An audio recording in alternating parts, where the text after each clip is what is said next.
Live betting reaction to all of the night's action. You're tuned in to VSiN Live on Mad Dog Sports Radio. Patrick Meagher, Dustin Swedelson, VSiN Live.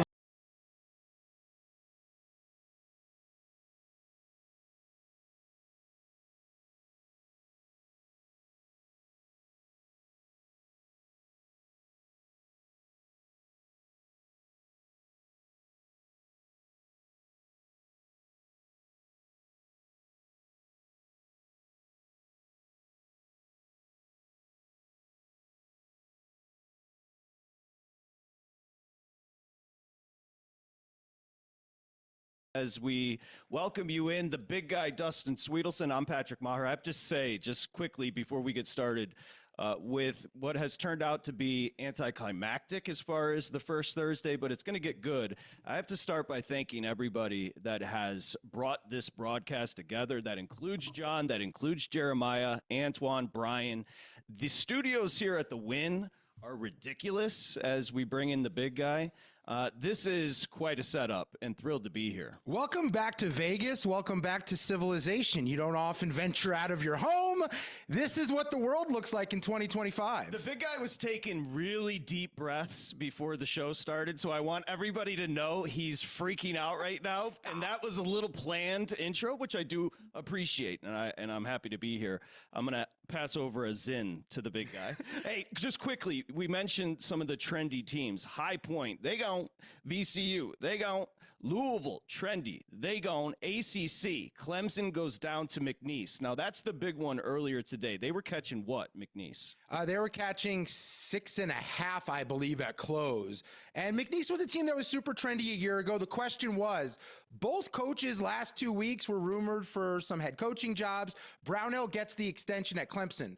They came out and scored 13 in the first half. Now, they made it a game in the end. It was close right to the final seconds. But in the end, McNeese State gets the win. Will Wade will stay the McNeese State head coach at least one more round this year. Yeah, I don't know where McNeese is, but it's not in Raleigh, which is where Will Wade was headed for NC State because he's taken the job. But McNeese, a great performance. You mentioned the defense in the first half, just 13 points for Clemson. And Clemson last year, remember, made a great run in the tournament. But let's get you caught up with where we stand. Right now, one game underway, and that's Tennessee and the Terriers of Wofford. And right now, Tennessee early, 13 to play, right around there, 10-8.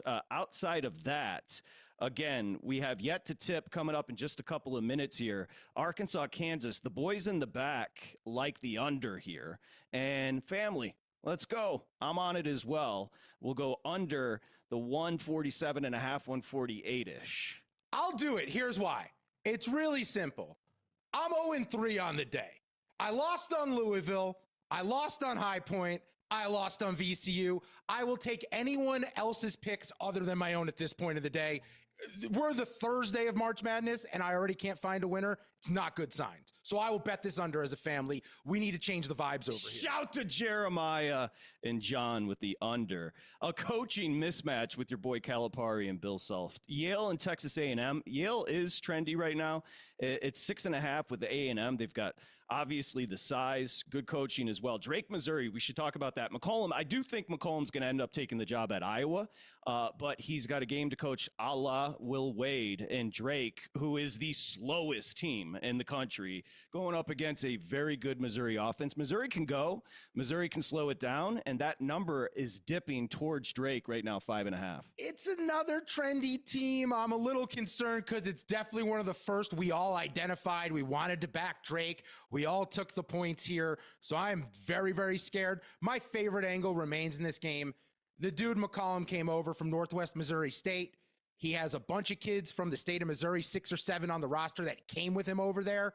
They want to beat the school in Missouri that didn't recruit them in their own home state. So let's take it with Drake. Take that extra motivation. Yeah, but the big guy is yelling so loud that I hear him in my headset and I hear him in the building. Well, we're doing a show here because there's nobody out there. I'm trying to get attention over here. I feel like the zoo animal I was always meant to be. I was built to be a baby gorilla in a zoo. I just need an audience out here to watch me. We're at VSiN Live on YouTube streaming. Get involved in the chat. We're on Kick. We're on Rumble. We're all over the place. But again, at VSiN Live. And we've got the guide out, still plenty of games. Go to VSiN.com. You can sign up for $9.99 right now. Of course, we've got the bracket challenge, which I signed up for this morning, but a lot of great content when it comes to the tournament over at VSiN.com. So make sure you check that out as we get going here. Drake is the game. That's the one that everybody's pointing to in this window. You also have Utah State, UCLA. Kind of short, UCLA 5.5. I like the Mountain West here, big guy. Oh, you're going to back them out. So I went under in that one. I went under. Maybe it's too obvious because it's Mick Cronin, but I thought 144 was a little bit high for a Bruins game. I don't know much about Utah State, but everything I've read, this Jared Calhoun guy that they replaced your boy Danny Sprinkle with, super impressive.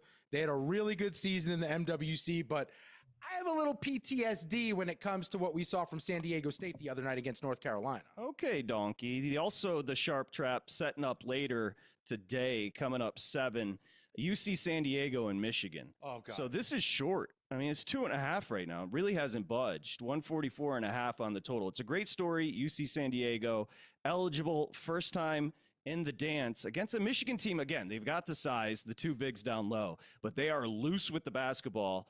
And UC San Diego, very well coached, very composed, and that's why that number right now is so short. Yeah, their best players from New Zealand. That's all I know about UC San Diego, yet I am so confident that they're pulling it off today. They're going to win. They're going to advance. They're going to win a couple games in this tournament. Why? All the smart analytics people tell me so. Does have me a little nervous. Does have me a little bit nervous. A little Crocodile Dundee angle from the big guy in the mix. NC Wilmington, Texas Tech, that's 14-3, with Texas Tech laying a number, 15.5. Speaking of numbers, just quickly, the 1 seeds earlier today, Houston, a 38-point winner. They cover Auburn, a 30-point winner. They don't cover the 31.5.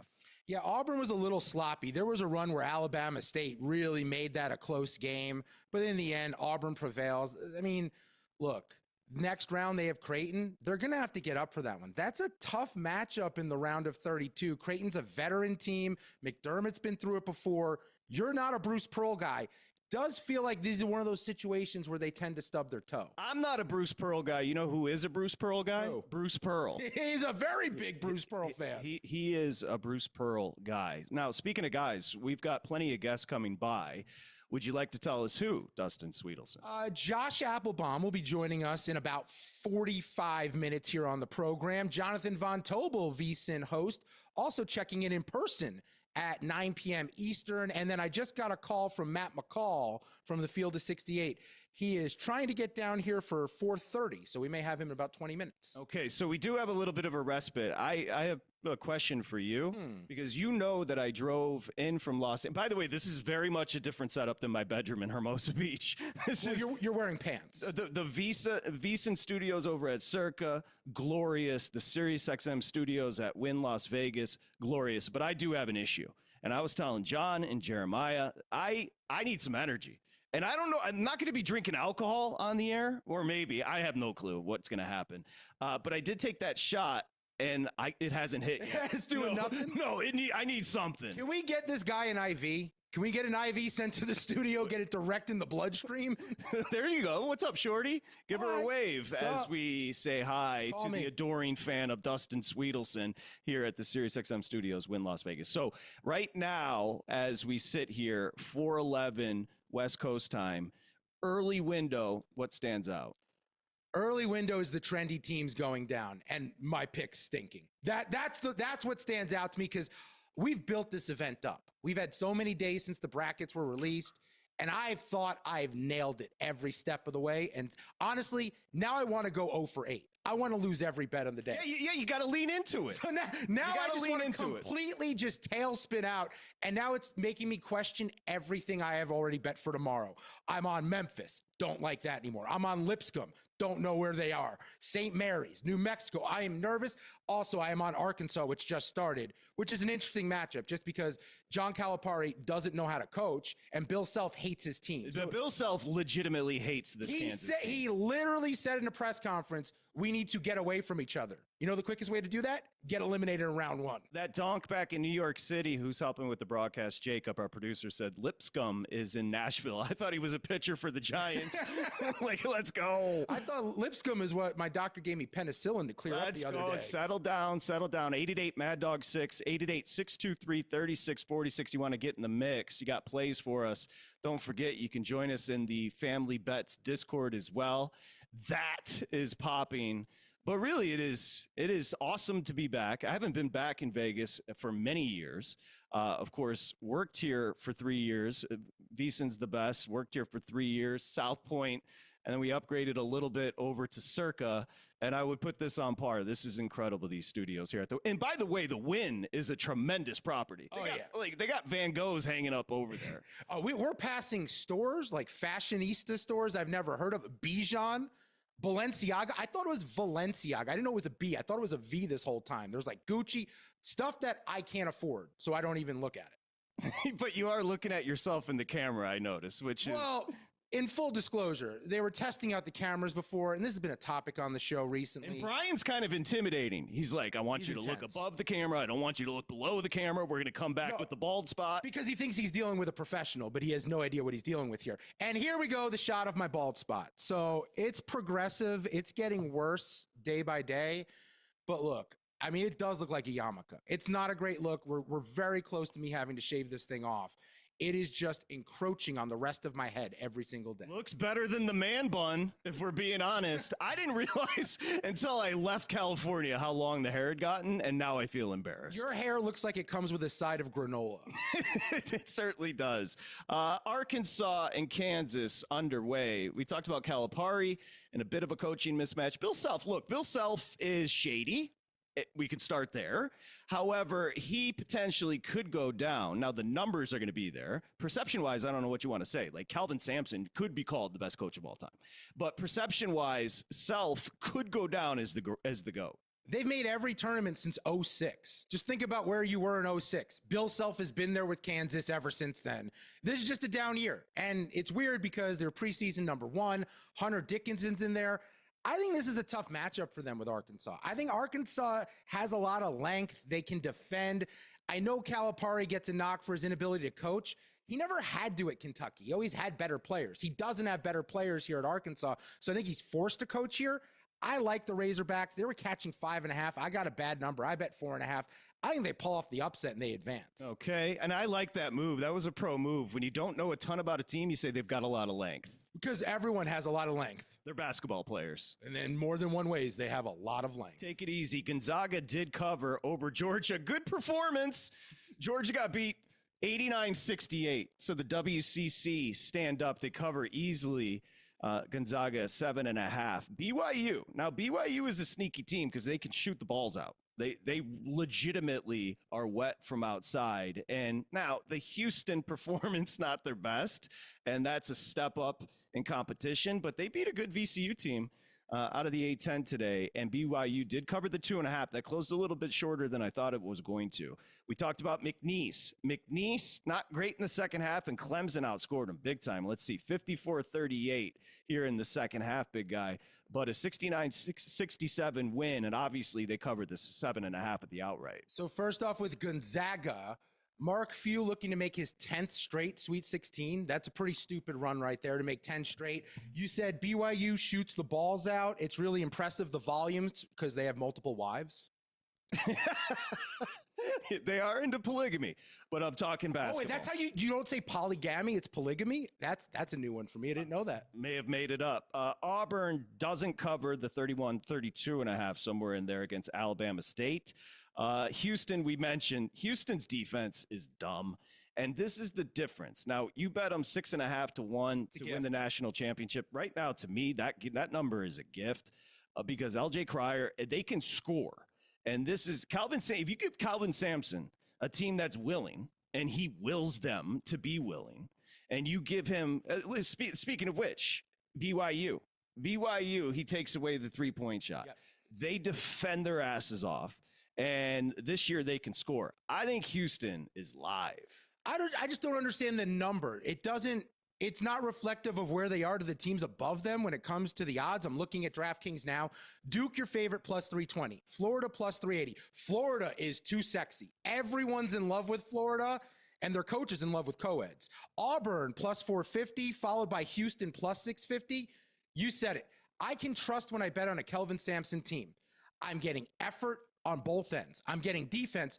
But, oh, by the way, this team actually shoots the three. They're like top 10 in the nation in three balls this year. That is not something you usually get out of the Cougars. I'm all about Houston. That number is way too long. Hey, remember when you asked me yesterday, do I think a 14 is going to beat a 3? Yes. And I said maybe Montana? Yes. Pretty good, because Montana got beat 85-66 by Wisconsin. Wisconsin covers the 16.5. Yeah, Wisconsin, the more of the angle with the Badgers was the travel situation, playing so many games of the Big Ten tournament. Then they have to go to altitude where Montana, theoretically, just by latitude, longitude, should be used to that altitude. There's mountains in Montana. I believe that's true. I'm not a big topography guy, but Literally the most mountainous state outside of Colorado, but go ahead. I've never been, so I wouldn't know. I don't go to states that don't matter. No offense to anyone. But the point is, that was the angle to fade Wisconsin. And unfortunately, the offense continues. It's a weird year for the Badgers where they're more of an offensive team than we're used to seeing. We talked about High Point being a trendy team. They play Purdue today, 13-4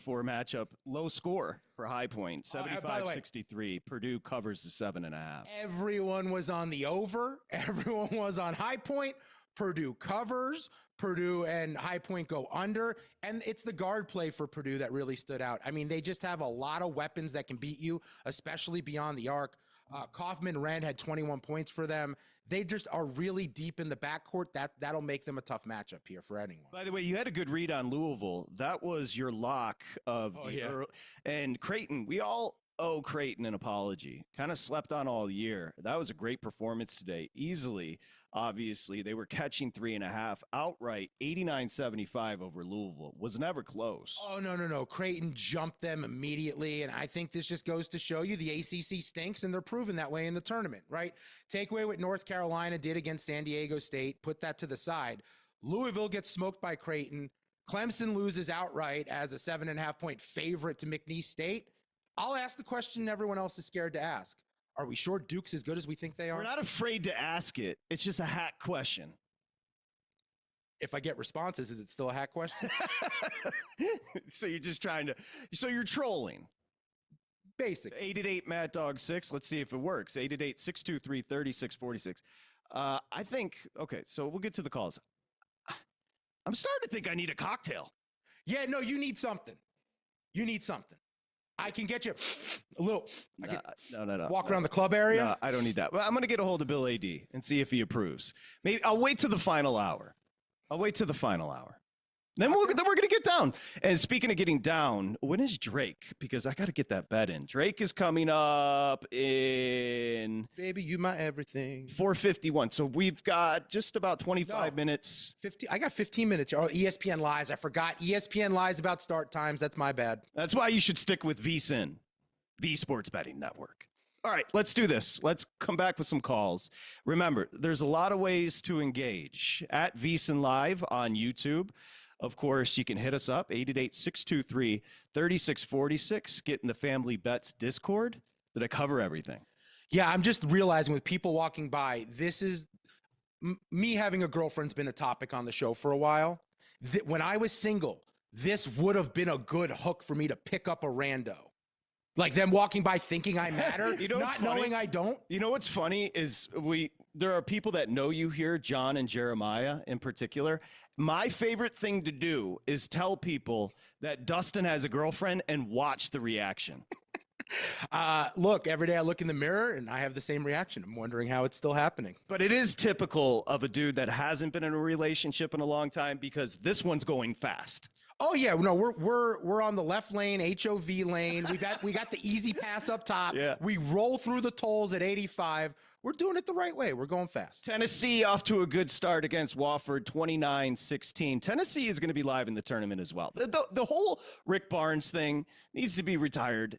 Team after team, I don't necessarily believe in that type of trend as far as coaching. Now, that completely dispels what I talk about all the time, which is bet coaches. I think Barnes a little bit better, and he gets credit for it. Yes, he struggled in the tournament. He did go to the Elite Eight last year, right? Didn't they go to the Elite Eight, if I'm not mistaken? Like, he's had players. He has 2 good scorers this year. That's the key, is if those 2 guys aren't getting buckets, I'm not sure they have the depth. But lucky for them, they play low possession defensive games. So as long as they dictate the style of the fight, they're going to go far. Now, I don't have access to the calls. Anybody talking about betting Yale, Texas A&M? If not, I'm going to break. No one doing that. But I bet A&M. I think Yale's too trendy. So if I was you listening to me right now, I would bet Yale. That's what you said last year when they beat Auburn. I remember. And that was fun last year because you weren't co-hosting. You were just sitting in the back producing, which I appreciated more. The volume has come down, and I do appreciate that because you were screaming at me. I was excited. I'm trying to bring it. It is exciting to be here. All kidding aside, SiriusXM Studios, Win Las Vegas, VSiN Live. We're going to come back, talk Drake, of course, and take your calls. We'll be back. It's Mad Dog Sports Radio. Clear.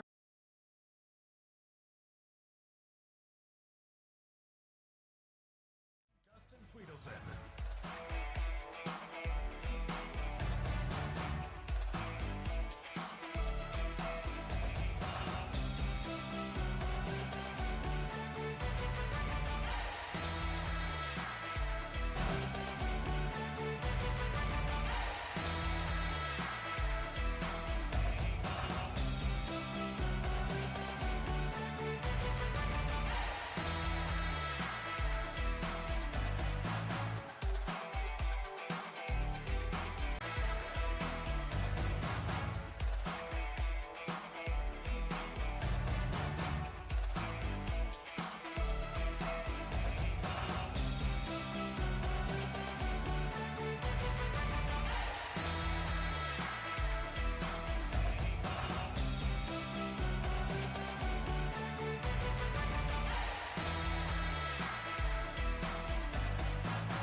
This is VSiN Live on Mad Dog Sports Radio with Patrick Maher and Dustin Swedelson.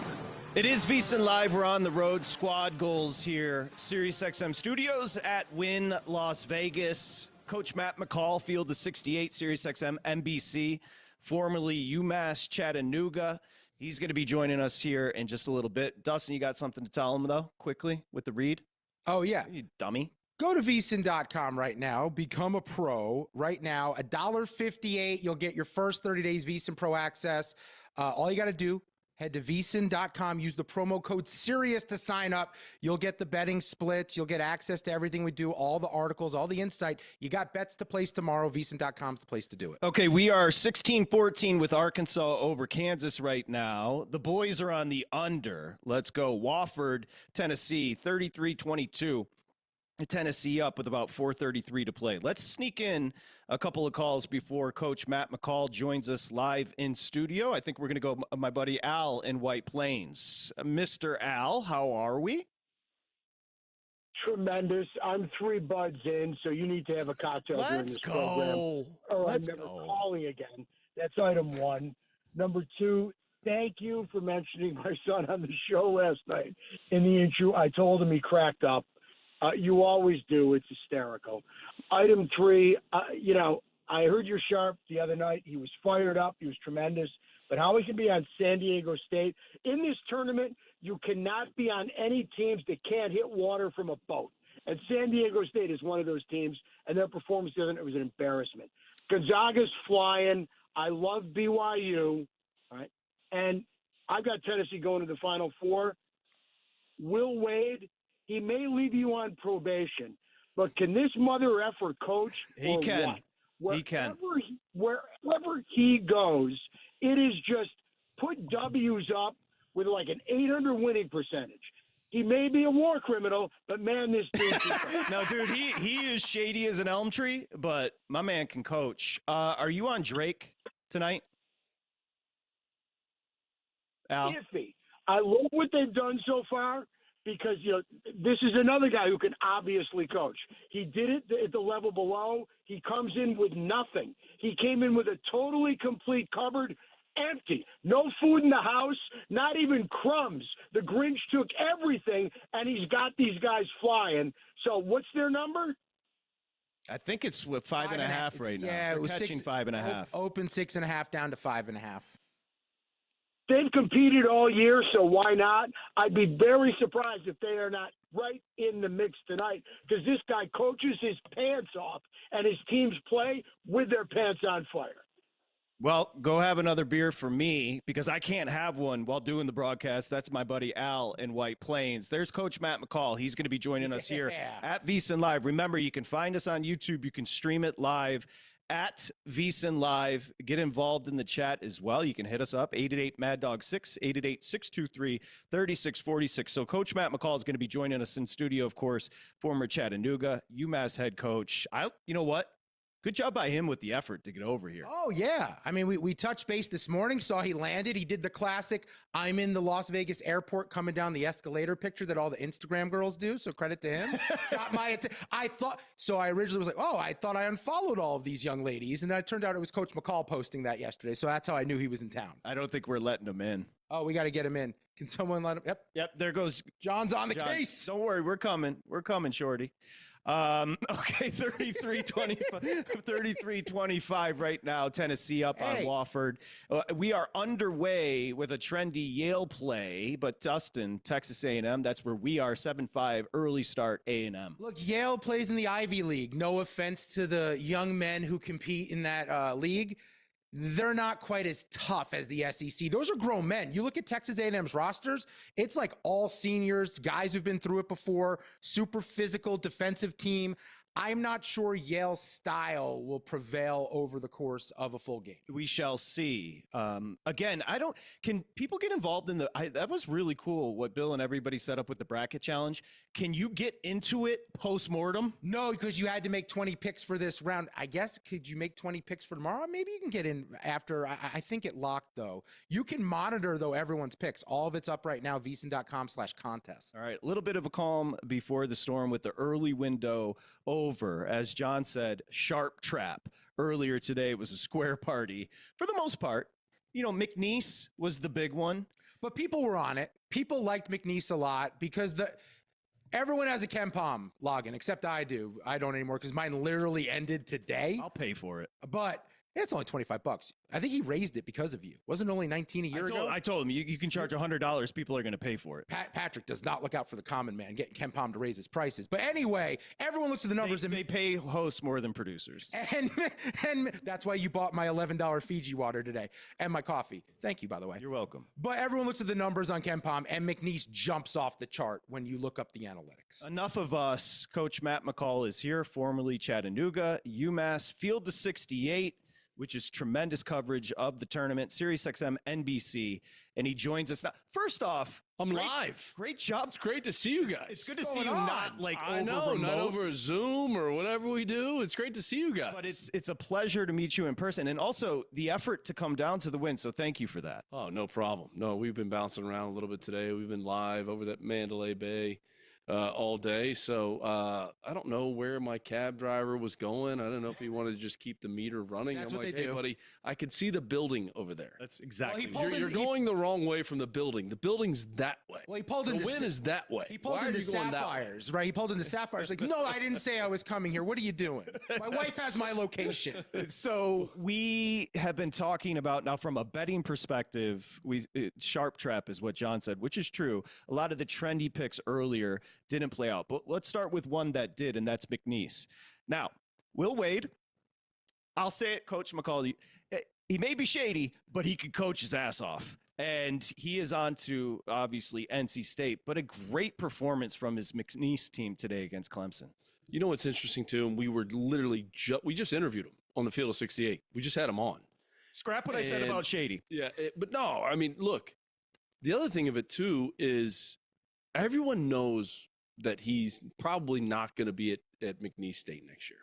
He's probably going to be at NC State, or if you're Texas or somebody else, are you going to try to snatch this guy up? Because you just alluded to it. The guy wins games, but he's not hiding from what's going on. He's not having this like coach speak of, hey, no, right now I'm focused on my team. Right now I'm focused. No.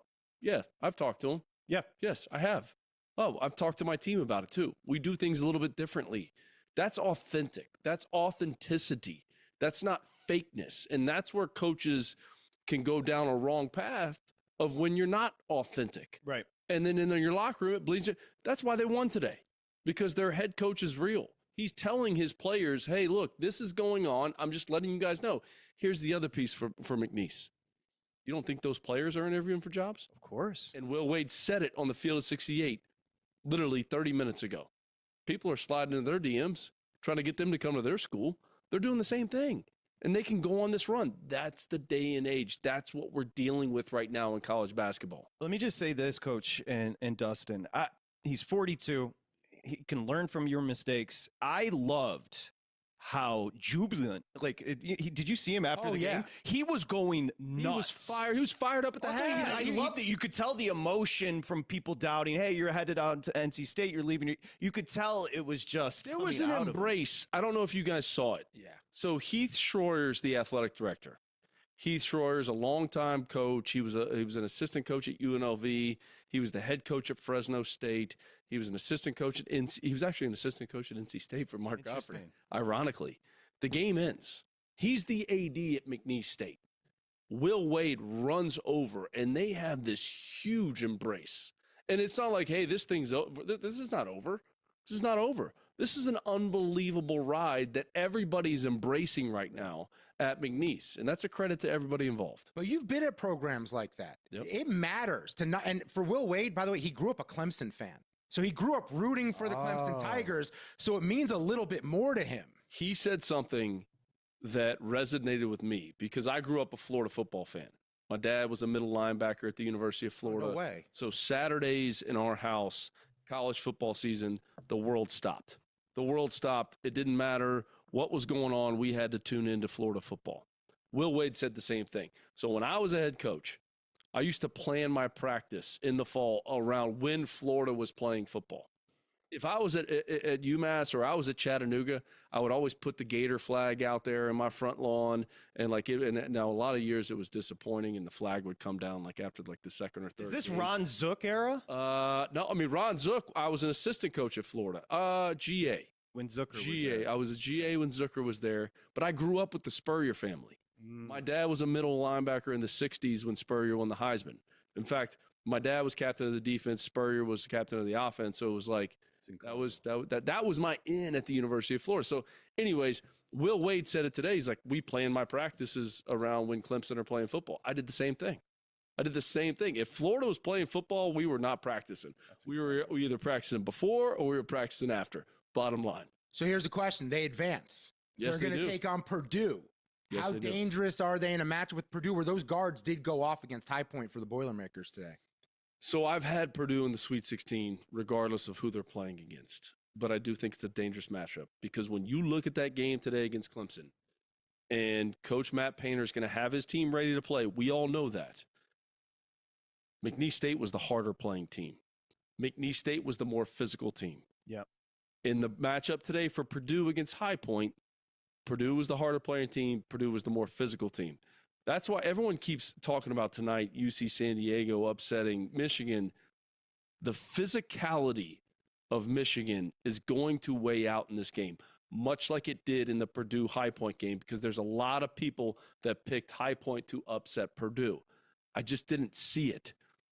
Same thing in the next round for Purdue over McNeese. McNeese was the more physical team today, but I think they're dealing with a different physicality in Purdue. And I also think Braden Smith has this look on his face. He's dialed in. He is dialed in, and he's out to prove, hey, look, we lost Zach Edey.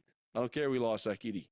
I'm going to lead this team to a Sweet 16. I think Purdue ends up beating McNeese, which is probably the best thing for NC State, because NC State probably wants their coach to come and not turn down another job, take over another job. Coach Matt McCall in studio here, SiriusXM Studios, Win Las Vegas. It's just a great setup. It's a thrill to be here. Phenomenal. 3 games underway right now, late window.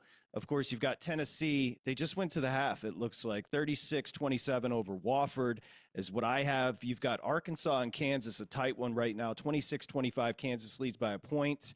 As we look, and Yale, Texas A&M, we were on A&M. They're out to an early lead, 13-7. The next game to tip is a fascinating one, Coach, because disparate styles with Drake and McCollum, who is everybody's darling right now. He may get that Iowa job.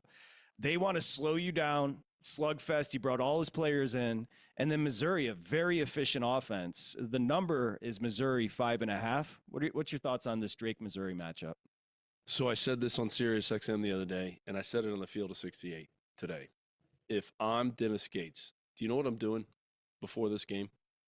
I'm building a highlight of our journey here. And I may even show some highlights of last year where we went 0-18. We went 0-18 in the SEC to get back to the NCAA tournament. And you know what I'm playing over the highlights? They Not Like Us.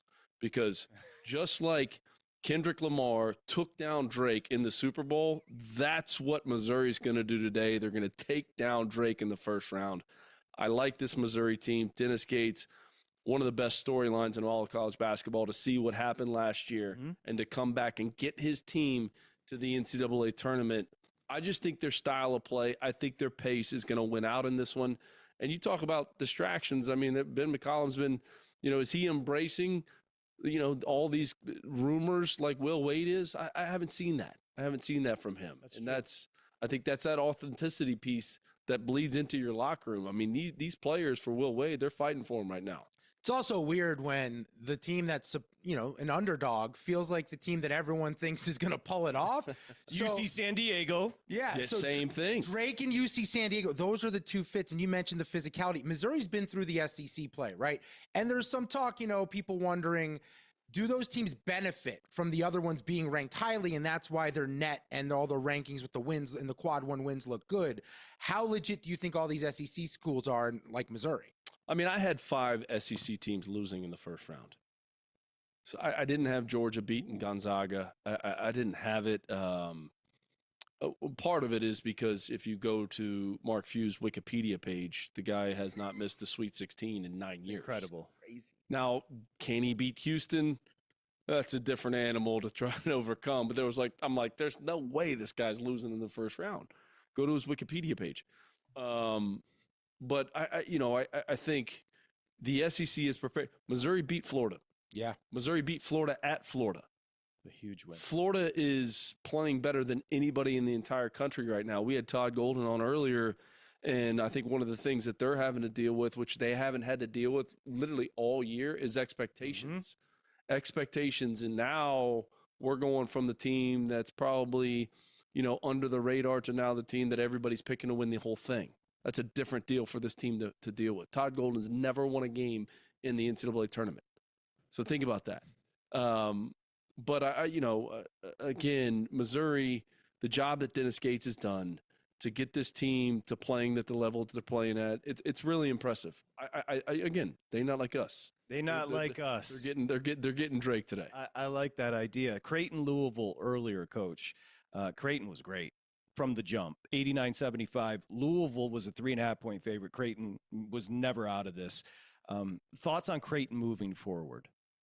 So everyone keeps talking about the line that's going to come out with them and Auburn. Like, what's the line? Like, is it 11.5 in favor of Auburn? With the way that Creighton played today, I think that's too many points. 9.5. 9.5 still is too many points. Here's what Creighton's going to make you do. Creighton, and this is what Louisville did, they fell into the trap. Creighton's going to make you take 2-point jump shots. They're going to make you take twos because when you run pick and rolls, they're going to stick Kalkbrenner in the middle of the lane, and he's not even guarding pick and rolls. He's not even out there. He's not trying to, play drop coverage. He's not trying to hedge. He's not trying to down or ice or whatever you want to call it. He's just going to stand in the lane. So if you set screens and your guards come off these screens, they're going to force you to take 2-point jump shots. And Louisville took 1 million of them. Couple that with the fact that Louisville didn't make any threes, they had no shot. They had no shot. So to see a 9.5-point line, Creighton showed me something today. It was like, okay, like this team, this game against Auburn is going to be close. Does Auburn fall into the trap? And if you fall into the trap, and I don't think Louisville did this to a certain extent, but if you fall into the trap and you're not making twos, do you get frustrated? Right. Does Chad Baker-Mazara get frustrated? We've seen him get frustrated before, and what happens when he gets frustrated? He gets ejected, just like he did against Yale. Literally. Just like he did against Alabama. So it's like one of those things, like, can Auburn keep their composure if it's not going well on the offensive end of the floor? Because this team's going to make you take 2-point jump shots. And don't get into the timeout and start pointing. Why are you taking this shot? Why are you doing that? It's not working right now. If it's not working right now, can you still find a way to compete and stay in the game? And that's what Louisville didn't do today. So I'm wondering your thoughts when it comes to Creighton, just because it felt like last year and the year before were super hyped Creighton teams. This team good, but not really hyped. Shireman's gone. They've had other guys leave the program, whether it's the NBA or whatever. Kalkbrenner obviously still there. But is there a mental edge for these guys maybe where that pressure isn't quite there like it was the last couple of years and they're playing more free? I think they are playing free, and that's how they played today. I mean, I think, you look at them, and it like even when Louisville tried to crack into the lead, and I think they got it to 10 when Pat Kelsey got the technical foul, which is like, look, I agree with you, Coach Kels. Bad call on the over and back, or the over the back. That was a bad call. Your guy got hit on the 3-point shot. That was a bad call. But you got this thing to 10. You cannot get a technical foul in that situation. But I think especially winning today too, for this Creighton team. That's why I'm like, this Xavier team, I'm looking at them tomorrow and how they won and how they came back to beat Texas. Oof. That's an interesting one. And that was good for the pocket, too. Oh, we were on Xavier. Yeah, that comeback was going to give it to you. It was only a matter of time before they were going to flip the script and get it. But how about this, Coach? You got Xavier trending upward, playing better as the season goes on. Illinois, I know there's excuses with, the big guy had mono at one point. I think with injuries. I didn't even call it mono. I called it the nucleosis.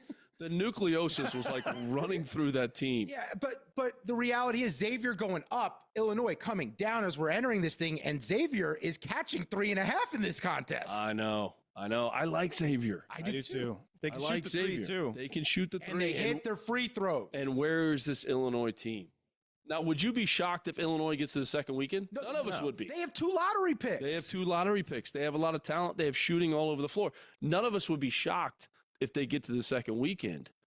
But Zach Freemantle is healthy, and they found a way to go in there yesterday and win that basketball game, and they look like a different team. I called a game.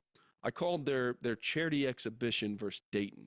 And I'm sitting there and I'm watching this team and I'm watching the physicality of their guards. And I'm like, wow, if this team is healthy, this team is a second weekend NCAA tournament and team. a big-time coach who's been there. Big-time coach. St. John's, Texas Tech, yet to tip as well. Get Coach Matt McCall's take on those two as we come back. Field of 68, SiriusXM NBC. Coach Matt McCall in studio here, SiriusXM Studios, Wynn, Las Vegas. This is VSiN Live.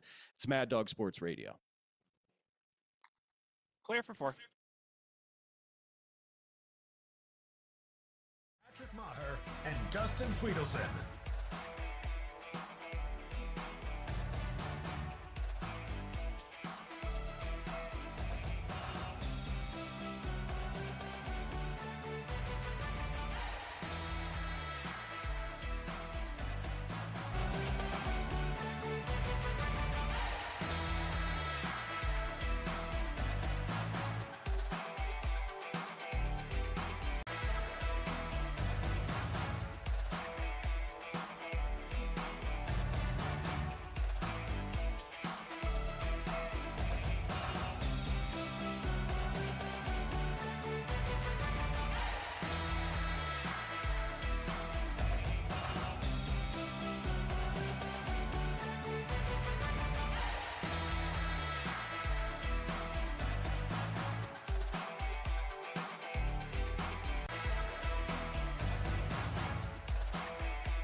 covering the spread all night long.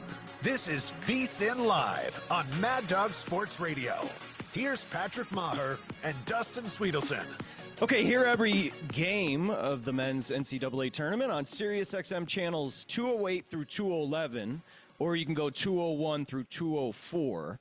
Plus, get reaction and expert analysis on College Sports Radio, Channel 84, and Mad Dog Sports Radio, us right here, of course, Channel 82. For a complete schedule of games and channel numbers, go to SiriusXM.com/sports or search March Madness on the SiriusXM app. As we do welcome you back, it's VSiN Live on Mad Dog Sports Radio. I'm Patrick Maher, Dustin Swedelson. We got the crew here, SiriusXM Studios at the Wynn Las Vegas, which is a gorgeous setup, and kind of Coach Matt McCall, SiriusXM, Field of 68, NBC, dad to a lacrosse player, of course, Chattanooga. Swimmer too. Swimmer dad to too. A swimmer and a son that's 3. We're gonna figure out what he's gonna do. Your daughter's how old? So my oldest is 11. Brooklyn. She's a big time swimmer. Got a huge meet spring break actually. It's called ISCA down in Florida. I don't know. I just want her to have fun. Yep.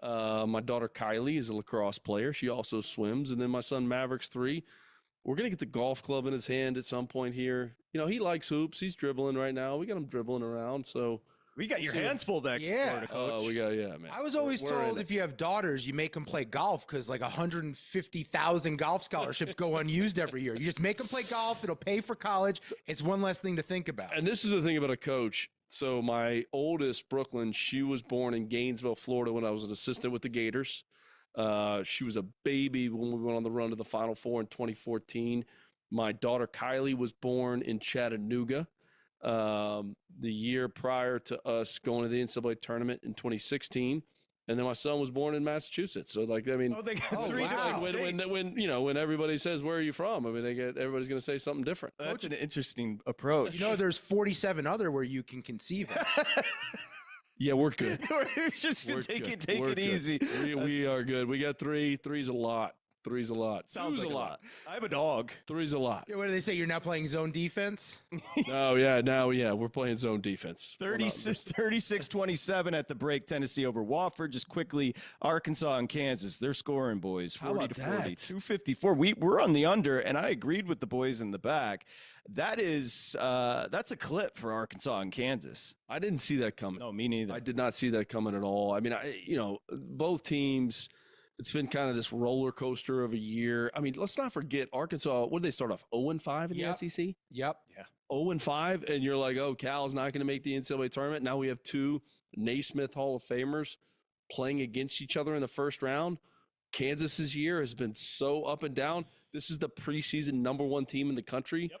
This is the preseason player of the year in the country. So, but to see the amount of points with the roller coaster of the year they're having is a bit of a surprise. Yeah. So the number was open 5.5, went down to 4.5, back up to 5.5 by the time it tipped.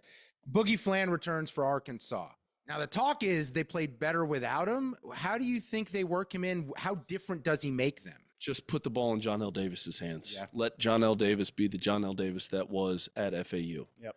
And we talked about this earlier. In fact, I got into an argument with John Martin on the Field of 68 about Dusty May, and he was going off about last year for FAU. I said, well, look, last year for FAU, all these players were dealing with expectations. That's what they were dealing with. Elijah Martin was hurt, didn't handle it great. Nick Boyd didn't handle it great. John L. Davis, he handled those expectations great. He goes to Arkansas, and to start this season, how are they utilizing him? Right. They're almost just using him as like this shooter. Like, we're going to put him in a corner and think that this is how he's going to best suit this team. No, John L. Davis needs the ball in his hands. So for Boogie Flan to come back, let's not get away from John L. Davis and John L. Davis being a playmaker. Let's make sure we keep the ball in his hands. I think that's a big key in this game. So Mountain West and Mick Cronin, UCLA, Utah State. We talk on the betting network about the Mountain West because we want to see these teams get in, and then they get in outside of San Diego State a couple of years ago. They generally get bounced in the first round. Utah State, UCLA, 625 tip. UCLA laying 5.5. How do you look at that matchup? I get burned by the Mountain West too. I do too.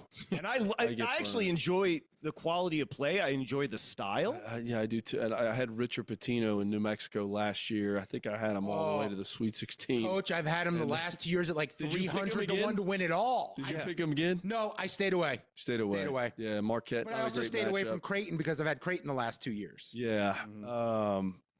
I think UCLA has, again, been one of those teams. It's like trying to figure them out. Everyone talks about North Carolina's quad one win. Right. It was against UCLA. Yep. And UCLA handed them the game. Handed it. Like, we really, it was in Madison Square Garden. We really don't want to win this game. We're going to turn it over against your press down the stretch. They kind of handed them the game. Missed free throws, a lot of different things that were going on in that game. That was North Carolina's quad one win. Can you imagine if UCLA would have found a way to win that game?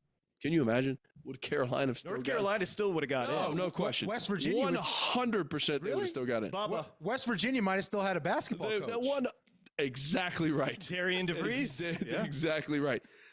I just think UCLA, I think their defense is too good. I don't necessarily trust Utah State in this one. And I think it's the Mountain West anti-bias. It's like, I know, outside of San Diego State, it's like, can we really trust you guys? And by the way, they didn't show up the other night. No. And if they're going to get behind, they're not. You mentioned that they're not going to catch up. That's they're not the a team that problem. scores. I think the one team in the Mountain West that I do have some faith in, Colorado State. They're on a heater right now. Talk about Nick Clifford. Like, he's an NBA player, right? He's an NBA player. Nico Medved has been there. Now his name's being linked Minnesota. to another guy. It's like these coaches can't even finish their season before their names get linked to these jobs. It's like, goodness gracious, let these guys coach their team. But that's another good team. I think the Marquette New Mexico game is going to be close. You want to know why? What's the number? It was 4.5 last I looked. Let's see, going all the way down. That's a late game tomorrow. 3.5. So it was 4.5 down to 3.5. 152.5 is the total. Do you know who played against Marquette twice this year? You're going to tell us coming back. Coach Matt McCall with the tease. How about that? Field of 68, Sirius XM, NBC. Coach is here, and so are we. VSiN Live. We're back. Mad Dog Sports Radio.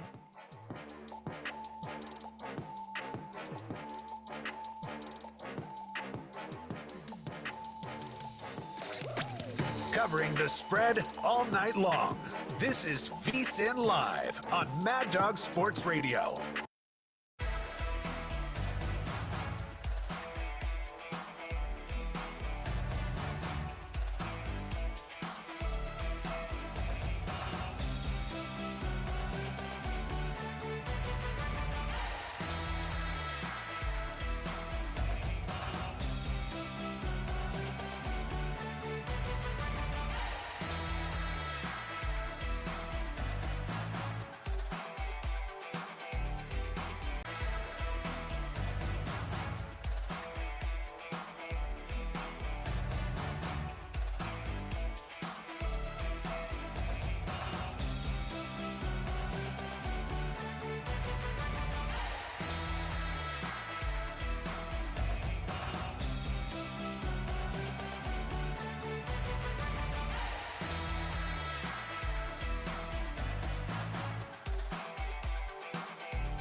Live betting reaction to all of the night's action. You're tuned in to VSiN Live on Mad Dog Sports Radio.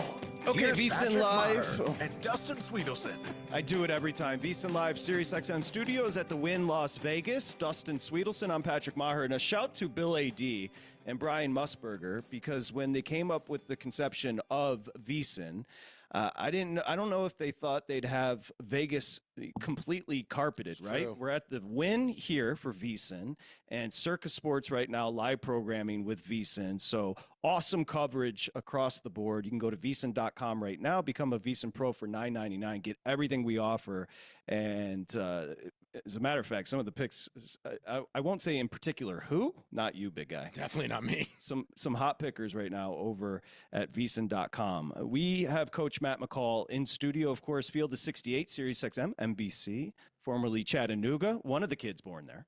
UMass, one of the kids born there. Yeah. And, of course, Florida, the Sunshine State. So let's talk about what's in front of us right now, and then we'll talk Michigan, UC San Diego as well. Tennessee is starting to pull away as we just open up the second half, 41-29.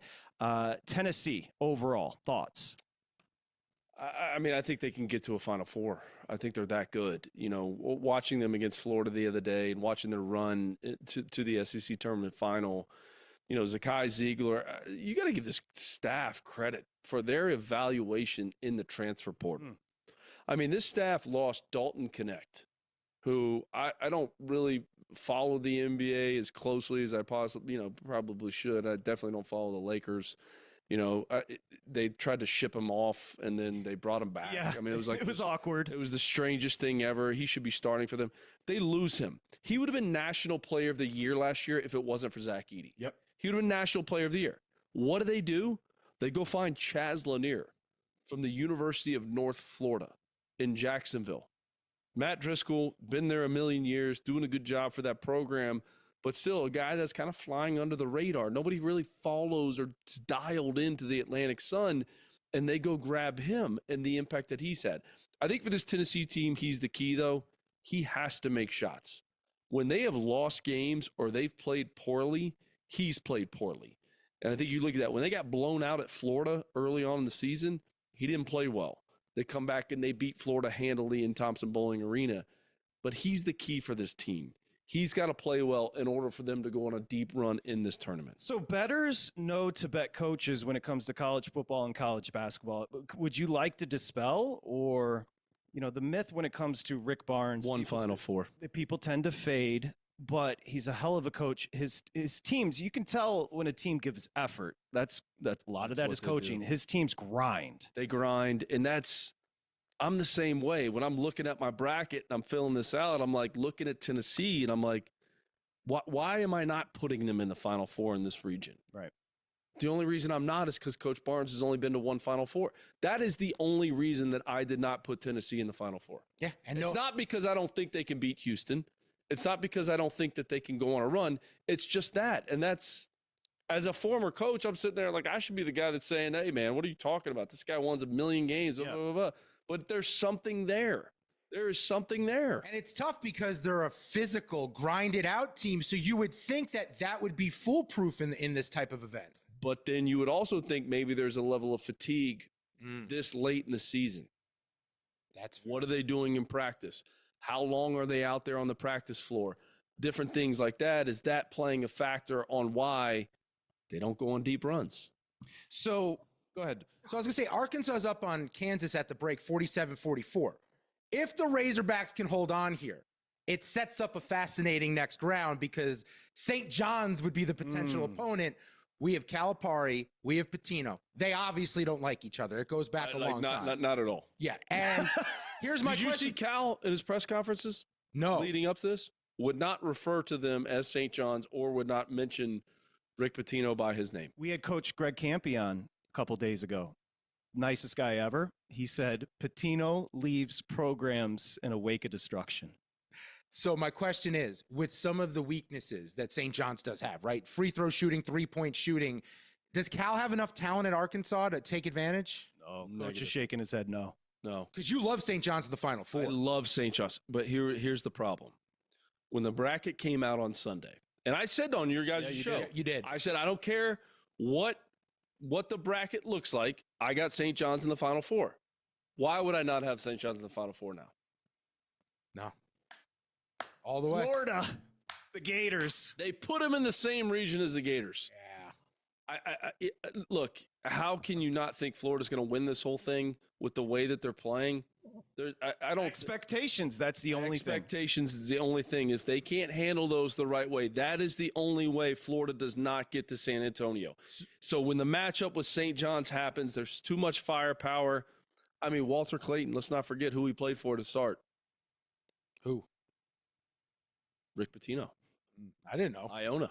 Played at Iowa. It came down to Florida and St. John's on where Walter Clayton was going to transfer to. And Walter Clayton went to Florida. He's a Florida native, so you got to say, take that with a grain of salt. But I mean, there's something to be said about that. I love St. John's. I love Zuby Ejiofor. I know how good RJ Lewis is. I know how good Kadari Richmond is. They've proven that they can make threes. The level of effort they play on the defensive end of the floor.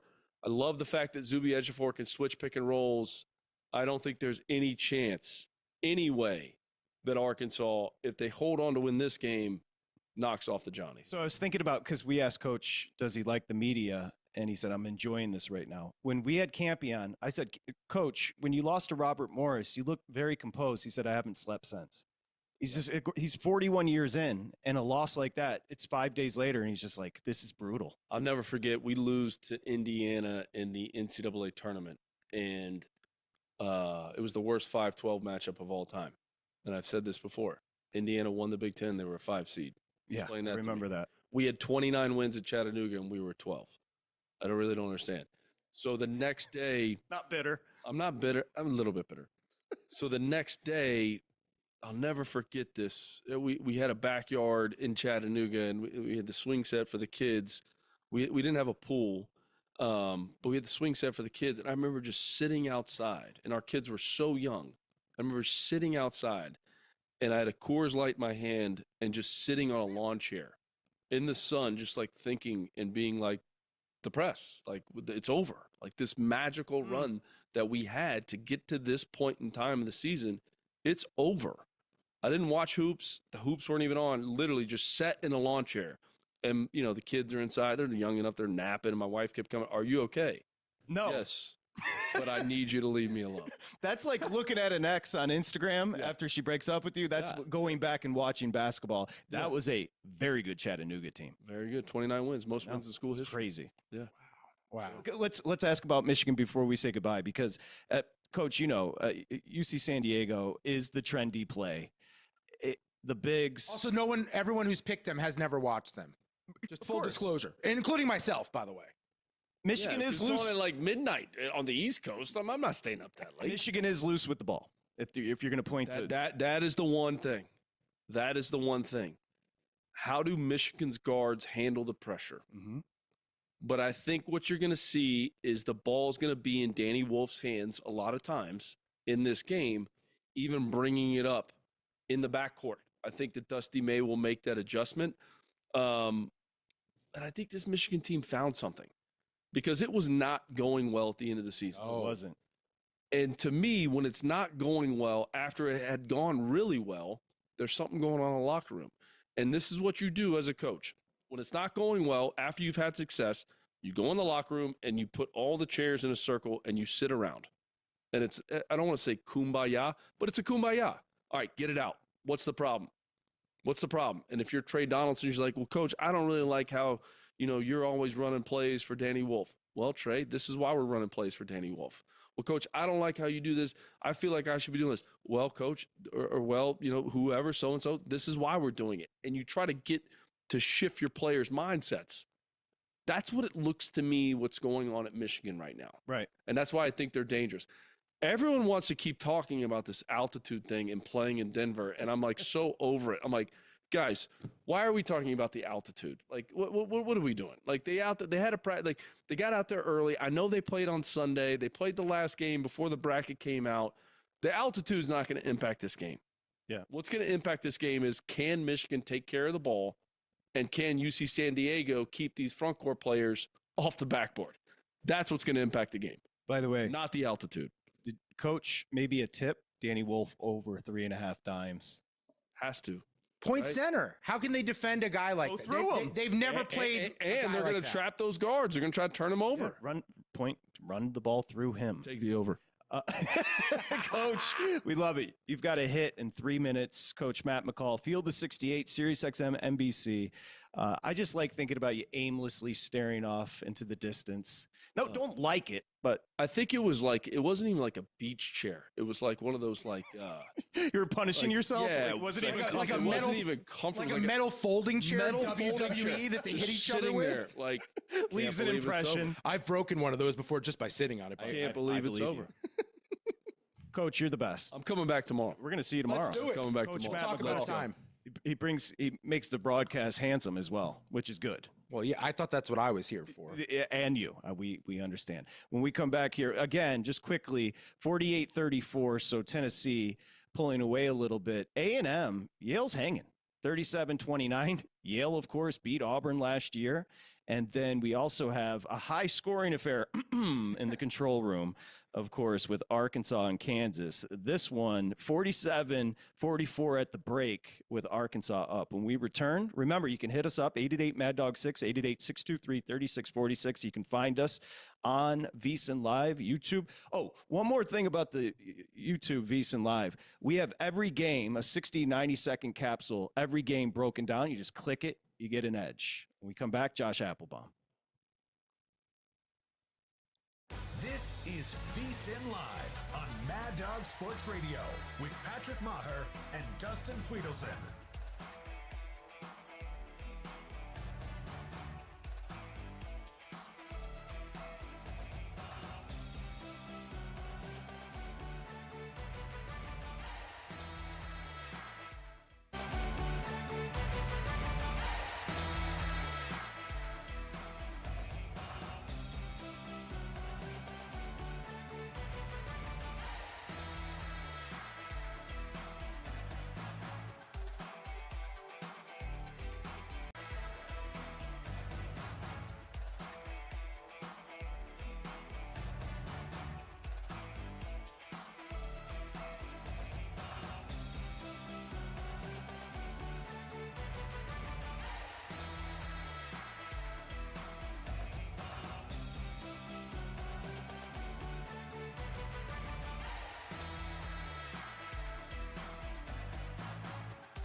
Now back to VSiN Live on Mad Dog Sports Radio with Patrick Maher and Dustin Swedelson. Whoops. We do welcome you back, VSiN Live, SiriusXM Studios at the Wynn, Las Vegas. Of course, VSiN, the Sports Betting Network, got you covered at Circa. We're going to be here, VSiN Live, Dustin Swedelson. I'm Patrick Maher. We're going to be here today and tomorrow, and it's a pleasure to be here. It's a great property, a great studio set up with SiriusXM, so we appreciate everybody, Jeremiah, Antoine, John, Brian, the whole crew in the back. And I'm going to be here a couple times a week going forward. I'll be here next Monday, and then after that, every Monday and Tuesday. Lucky them. Get to hang out, boys. I'll order pizza. We did just have, I think it was Antoine, a very close-up shot of the bald spot, and we should talk about that after the program because he was, I mean, it's good you found a girlfriend. No, so we're definitely going to talk about it after the program, but Oof. it's because we're going to be talking to Robin. Robin is my therapist.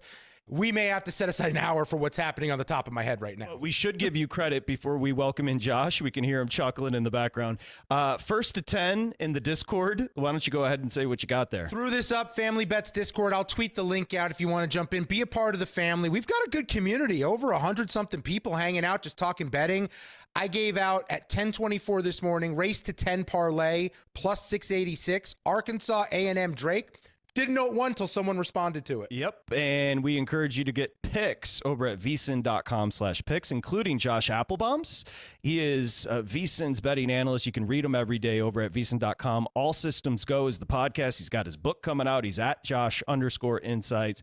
What is cracking Appelbaum? What's going on, Patrick? What's up, Dustin? Great to be with you guys. So I just want to say, Dustin, you're not alone. I'm also not looking great in the back, but here's the question.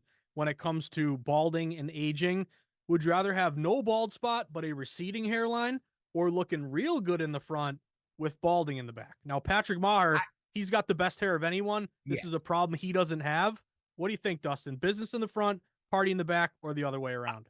The irony, as I was going to compliment how good your hair looked today, but I cannot lie about that back shot. No, I'm not talking about good back shots. No. Speaking of back shots, it's lucky I have a girlfriend, not a boyfriend. Okay, just because continue. my girlfriend doesn't get that for you, but if I had a boyfriend, he would. Okay, answer Josh's question. That was too much. So look, my forehead's so big, it's technically not a receding hairline, but it's a 7 head. It's not even a 5 head. Yeah, well, the wrong stuff is big. Okay, well, let's just move on. Josh, tremendous question, but let's talk about the early window.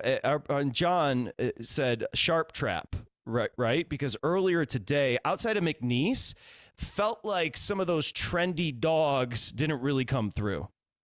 Yeah, so I think this is a great test case and just something to be aware of just when you're betting sports, year round, but especially in March Madness. When there's a team that people fall in love with, and you're going to see this all the time with the influence of the media.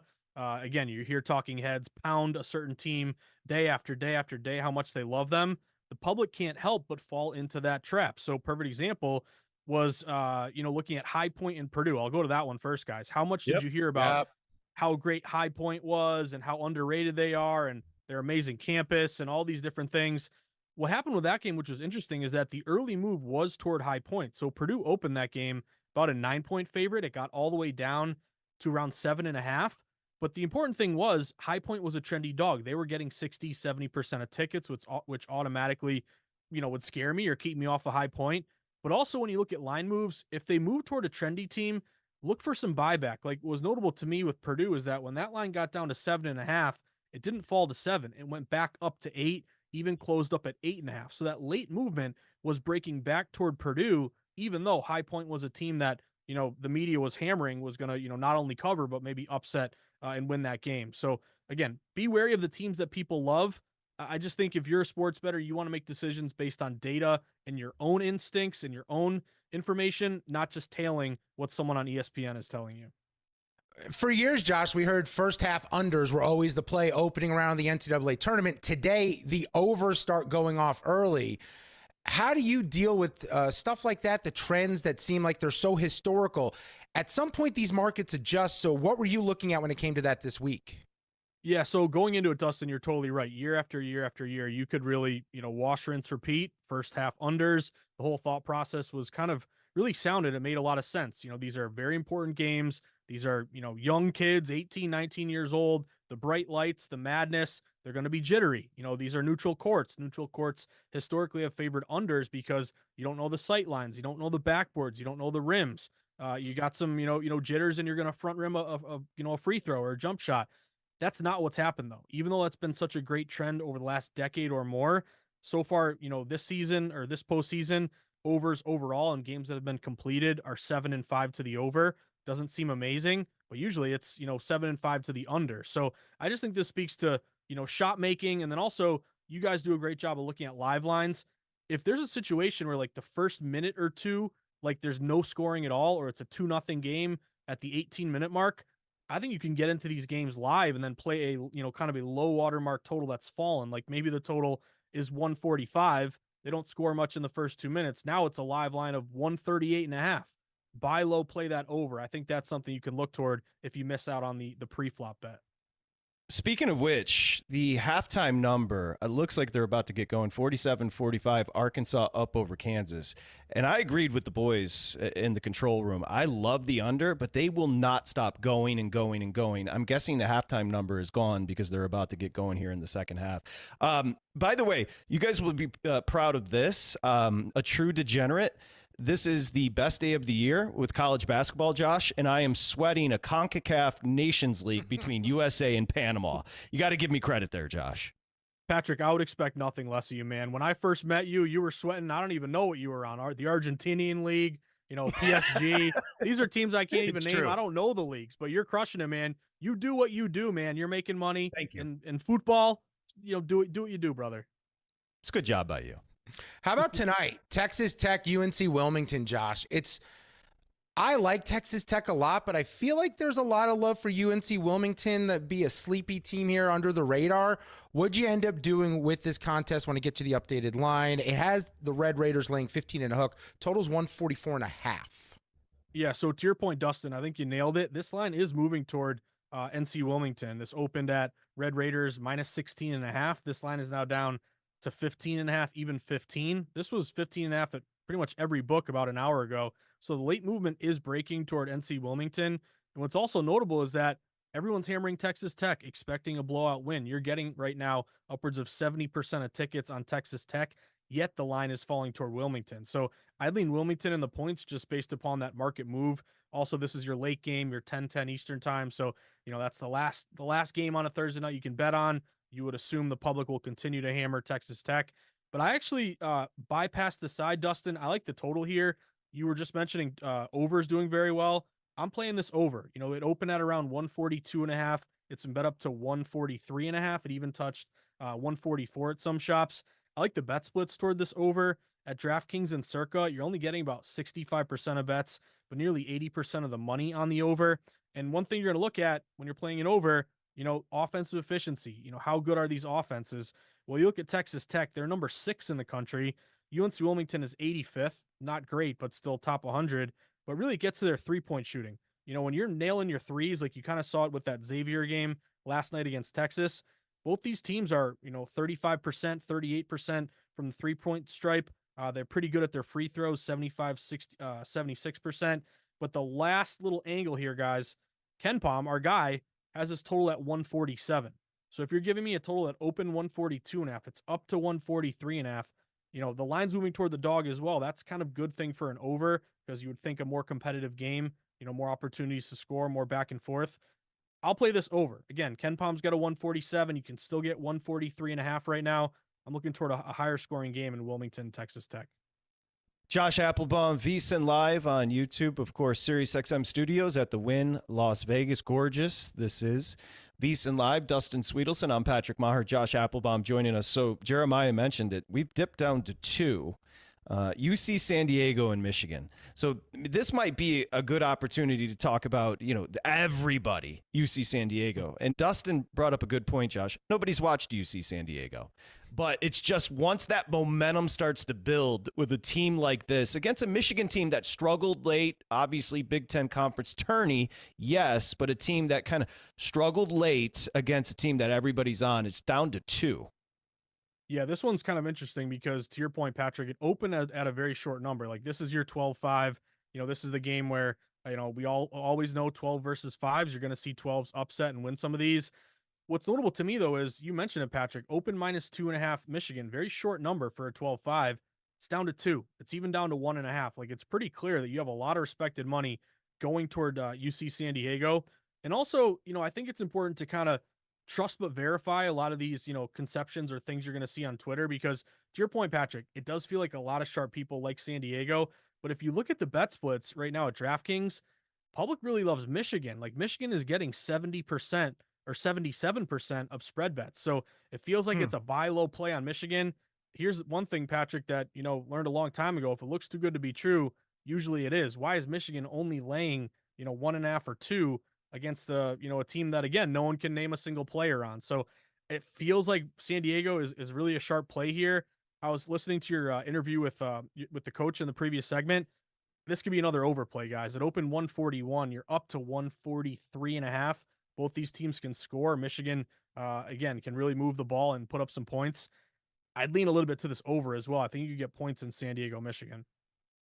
Real quick, they just showed Ben McCollum on the screen, the Drake head coach. He's got the same issue you have. No, his is worse. He has a peninsula head. Everything goes, it goes really far back and the middle goes straight forward.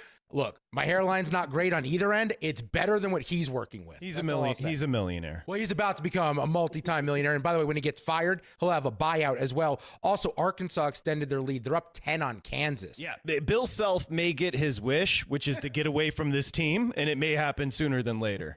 So, Josh, tomorrow, I know you have a play. We'll get into the play, but I'm just curious. How the heck do you stay so disciplined and have just one play tomorrow when there's so many games? So I got one as of now, Dustin, but I'm the kind of guy that likes to see late movement. So even though I only have one as of now, don't we all? Don't we all? We're all, we're I take pills for that.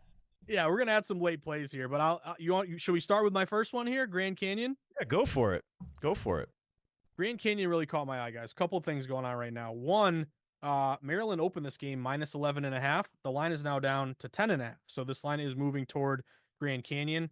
Pretty good bet split. Grand Canyon's only getting about 60% of bets, but over 90% of the money. So we've seen this line move toward Grand Canyon. The other thing is, as soon as this line came out, there was a ton of plus 11.5 smart money on the Lopes that immediately dropped it. And you're sitting 10.5 right now, but there are some shops juiced like it may get down to 10. So we really haven't seen any buyback. Like we were talking earlier about that Purdue game where it fell toward High Point and then went back up toward Purdue. You're really not seeing that. This has been consistent one-way movement toward Grand Canyon. They have a couple distinct advantages: offensive rebound percentage. They limit their opponent's field goals to 25th in the country, so do very well there. But also the madness experience, guys. Like if you remember last year, Grand Canyon was a 12 seed. They beat St. Mary's 75-66. They were a dog in that matchup. They return 4 of their 5 starters from that game. And also you look at Maryland, they missed the tournament last year. So, again, 10.5 point favorite, you should win the game. But this looks like a pretty sharp play on Grand Canyon. And I like the fact that they've been there. They're not satisfied just to make the tournament. They made it last year and won a game. Everybody's back. Let's see if they can cover this number, keep it single digits. VSiN betting analyst Josh Appelbaum joining us here, VSiN live from the SiriusXM studios at Wynn Las Vegas. Let's do this. Let's pull back from the games a little bit. Just quickly, 10-point lead for Arkansas and Calipari, 54-44 over Kansas. Wofford's kind of hanging around. Yeah, well, 19.5 is, I believe, is what it closed at, right, Josh? Yep, or 18.5 at some shops. Yeah, yep. Okay. And Tennessee leads by 11 with just 7:24 to play. So, like I said, the Terriers hanging around. This is the time of year a lot of bettors just jump in to have some fun. And when new bettors jump into the space, they like parlays. So I'm building one right now, by the way. Let's talk from a seasoned perspective about parlays and your approach, Josh. Yeah, so I'm going to be kind of like that annoying person at the party that like everyone's partying and I'm like, hey, mix in a water, like one of those people, even though I am looking out for all of you and making sure, you're not too hungover the next day. But whole point being with parlays, I see it all the time on hashtag gambling Twitter. And, you see all these sports books put out, all these parlay boosts and same game parlays. And I think you as a bettor, you can't really blame new bettors. It's like, oh, parlays. This is, obviously something people love. That means I should do it. I see a lot of people, or at least I see tweets about people cashing these huge parlays. I want to get in on the fun. I can only risk a little bit and stand to win a lot. But I think you want to take a step back and say, okay, why are the sports books promoting these parlays? Why, if the parlays are good for the better, would they be, just so like charitable in terms of giving out these winning parlay tickets? Well, the reason is that basically the sports books make a killing off of parlays. If you look at a lot of the data, the Nevada Gaming Commission gives out this data. Now you're seeing it at all the legal states as well. They have to report their numbers, their earnings, and they give a little, little column in their earnings called hold percentage. So that's the percentage of money that the house holds on to after they settle and pay out all their bets. If you look at most major sports, individual bets, it's about 5%. So every dollar bet on any game, the house holds on to about 5 cents. If you look at parlays, they're like 30%. And if you look at same game parlays, they're like 40, even 50%. So that kind of pulls back the curtain and tells you why the books are so adamant about pushing parlays down the public's throat, because the person making the money isn't the bettor, it's the sports book. So I just think as long as you know that as a bettor and you say, okay, I know I'm stacked, against it. I know I'm probably not going to win a lot, but I'm going to do it anyway. Okay, then that's on you. But I just think for new bettors, just understand that parlays, they're very appealing, but they're difficult to win. They're the penny slot of sports betting. I would try to stick to as many individual bets as you can and think of parlays as like, once in a while kind of thing. Try not to make it your number one way of betting sports. I love the fact that he just gave sophisticated numbers as to why you should avoid parlays. And while he was talking about it, you were building a parlay. Yeah, I guess my counter, Josh, would be, and I thought you made some really, really smart points. My counter that would you're be, fun and I'm boring. I think that's it. Have you ever hit a 7-leg parlay and had that feeling carry over for a few days? Because it's a good one. That is a pretty good one, Dustin. Here's the thing, though. You know all this information, and Dustin, you're going to get your next parlay. That's the thing. We're just talking to people who don't know, that these parlays are killers for the better. But I tell you, Dustin, I hope you win that next one. I am the parlay prince. That's what they say. I'm the parlay king. Prop king, too. You don't want to be the king. You want to be the prince. Everyone wants to kill the king. The prince just chills. Okay, Drake, by the way, up 26-18 over Mizzou. So a trendy play coming into this. Dipped down to 5.5. Is that where it closed, Josh? Closed to 5.5, yeah. Josh Appelbaum? Did you play that? You didn't play the Drake Mizzou game, did you? I did not play Drake Mizzou. Yeah, that was a play. Again, 6.5. It was down 5.5. So it was a little bit of a lean for me with Drake, but didn't get in on that one, Patrick. Tomorrow. Look, I know we have the game with Grand Canyon in Maryland. If you were going to place another one, what are you eyeing? What's penciled in, not in ink yet, that jumps off the page to Josh Appelbaum? Hey. So I would look at North Carolina Ole Miss, because I think there's something really interesting going on with this game in terms of the public loves UNC, because UNC, a team that, again, should they have even made the tournament, they use it as fuel. They absolutely destroy San Diego State in the first four. Now everyone is back on fully the bandwagon for the Tar Heels. Tar Heels right now, they're getting upwards of 80% of spread bets. Basically, everybody's playing North Carolina, and they think this line is way too low. This would also be technically an upset in your bracket, so you're getting double points here. But it opened around -1.5 UNC. It's pretty much stayed -1.5 UNC. Some books are at 2, but the line really hasn't moved despite everybody playing UNC. And if you look at the Circa splits right now, only about 20% of tickets are on Ole Miss, but they're getting 63% of dollars. So that jumps out to me. A little bit of a line freeze here. Again, why isn't UNC up to -3, -4? And then one other angle here is our buddy KenPom has Ole Miss winning this game by 1 point. So again, North Carolina looked great. Maybe they carry it over, but this is the type of recency bias that you see in March Madness, where if you play very well and you just roll and destroy your opponent, public is automatically going to want to play you the next game. Oftentimes, the smart idea is not to tail that obvious play, but to kind of sell high and go against it. I wouldn't dismiss Ole Miss tomorrow. If I can maybe get a 2, you can still get a 2 right now, but that'll be one of your best contrarian plays tomorrow, Ole Miss in the points. Before we say goodbye, the setup. I always like to ask people how they approach Thursday and Friday. Like for me, I'm going to pound Zins. I got the squad. I'm hanging with the big guy. We're betting our balls off. I'm betting soccer as well. But we are at the casino. How about at the crib with Josh Appelbaum? You've got Elise, your wife. You've got Meadow, the dog. I'm sure a couple of gummies. What's up? So Patrick, I might surprise you a little bit. I'm in a weird situation right now. My parents just got here about an hour ago. Okay. Oh no. The parents are with us tonight. Tomorrow, early in the morning, we're catching a plane and we're going to Baltimore, Maryland for my cousin's wedding this weekend. So of all the weekends in the year that my cousin Carly Appelbaum could have gotten married, she picked the first round of March Madness. So Patrick, Dustin, Carly. I am like seriously FOMO missing out. I would love, to be getting after it at the book with you guys right now. But hey, there's always March Madnesses. You only got one family, you only got one cousin. No, wedding, Josh, so. there's plenty of time. I can either DM your cousin and I can sabotage this relationship, claim I saw her fiance somewhere on his bachelor party doing things that they didn't agree to. We can mess this up so you can stay home and watch hoops. That would be very much appreciated, Dustin. Yeah, pull the fire alarm at the wedding. If anyone's got anything to say, don't do it. Yeah, don't do it. I'm gonna need your guys' help, but yeah, I knew going into it wouldn't be a typical March Madness for me, but it'll be fun. Going to Maryland. Carly Appelbaum botched it. Get a calendar, Carly. This is actually the big shtick is don't ever get married during football season. I think this is actually worse. Here's my shtick at 47. Don't get married.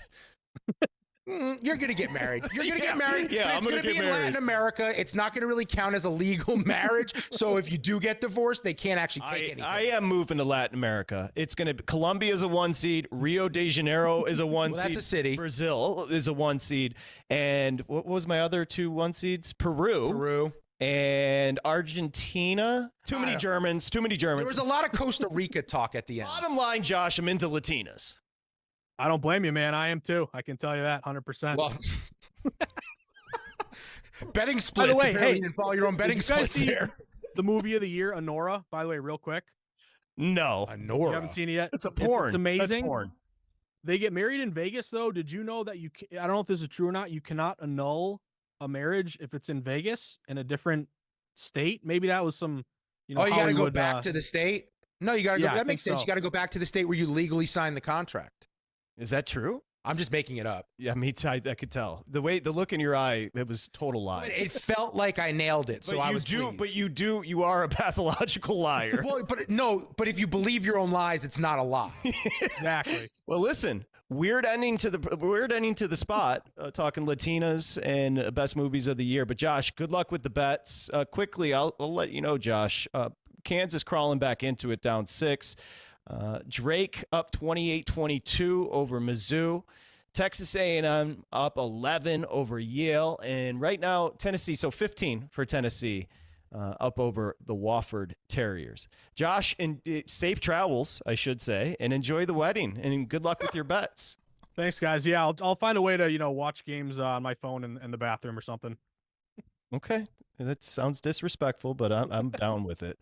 Josh Appelbaum, of course, you can find him and read him at VSiN.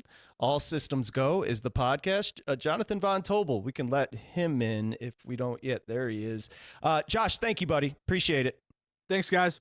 He gone. Okay, you're the best. VSiN Live, JVT just showed up, so he's going to be joining us. I love this Drake team. This Drake team, they're defending their asses off. Well, we have a situation at the break. They're up 30-23. Drake on top of Missouri. They are the underdog. Missouri, you know how good Missouri's offense is? Yes, but we do have a developing story that we need to watch with that game. I hope the FCC is ready. The Drake roster, they are all wearing nut hugger shorts. We could have a sack slip at any point in this game. Right. That's true.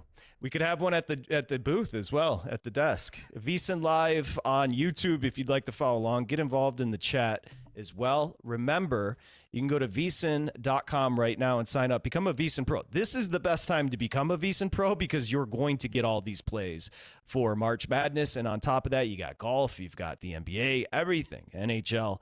Go to VSiN.com/subscribe. $9.99 right now. You're not going to get it cheaper than that. And remember, our YouTube page at VSiN Live, we've got the little capsules of every game.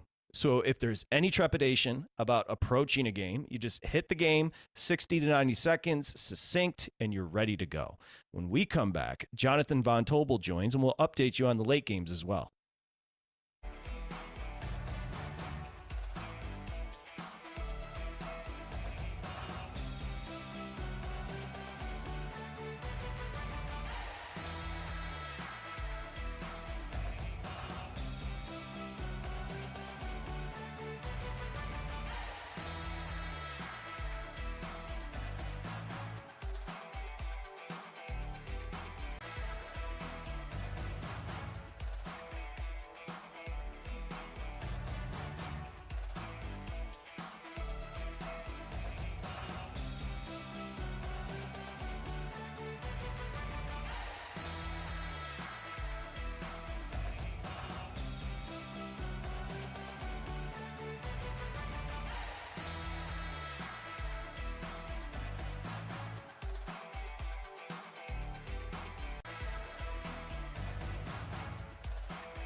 Welcome back to VSiN Live on Mad Dog Sports Radio. Here's Patrick Meagher and Dustin Swedelson. VSiN Live, Sirius XM Studios, Wynn, Las Vegas. Just a great setup. Of course, VSiN.com. Big guy, what do we got?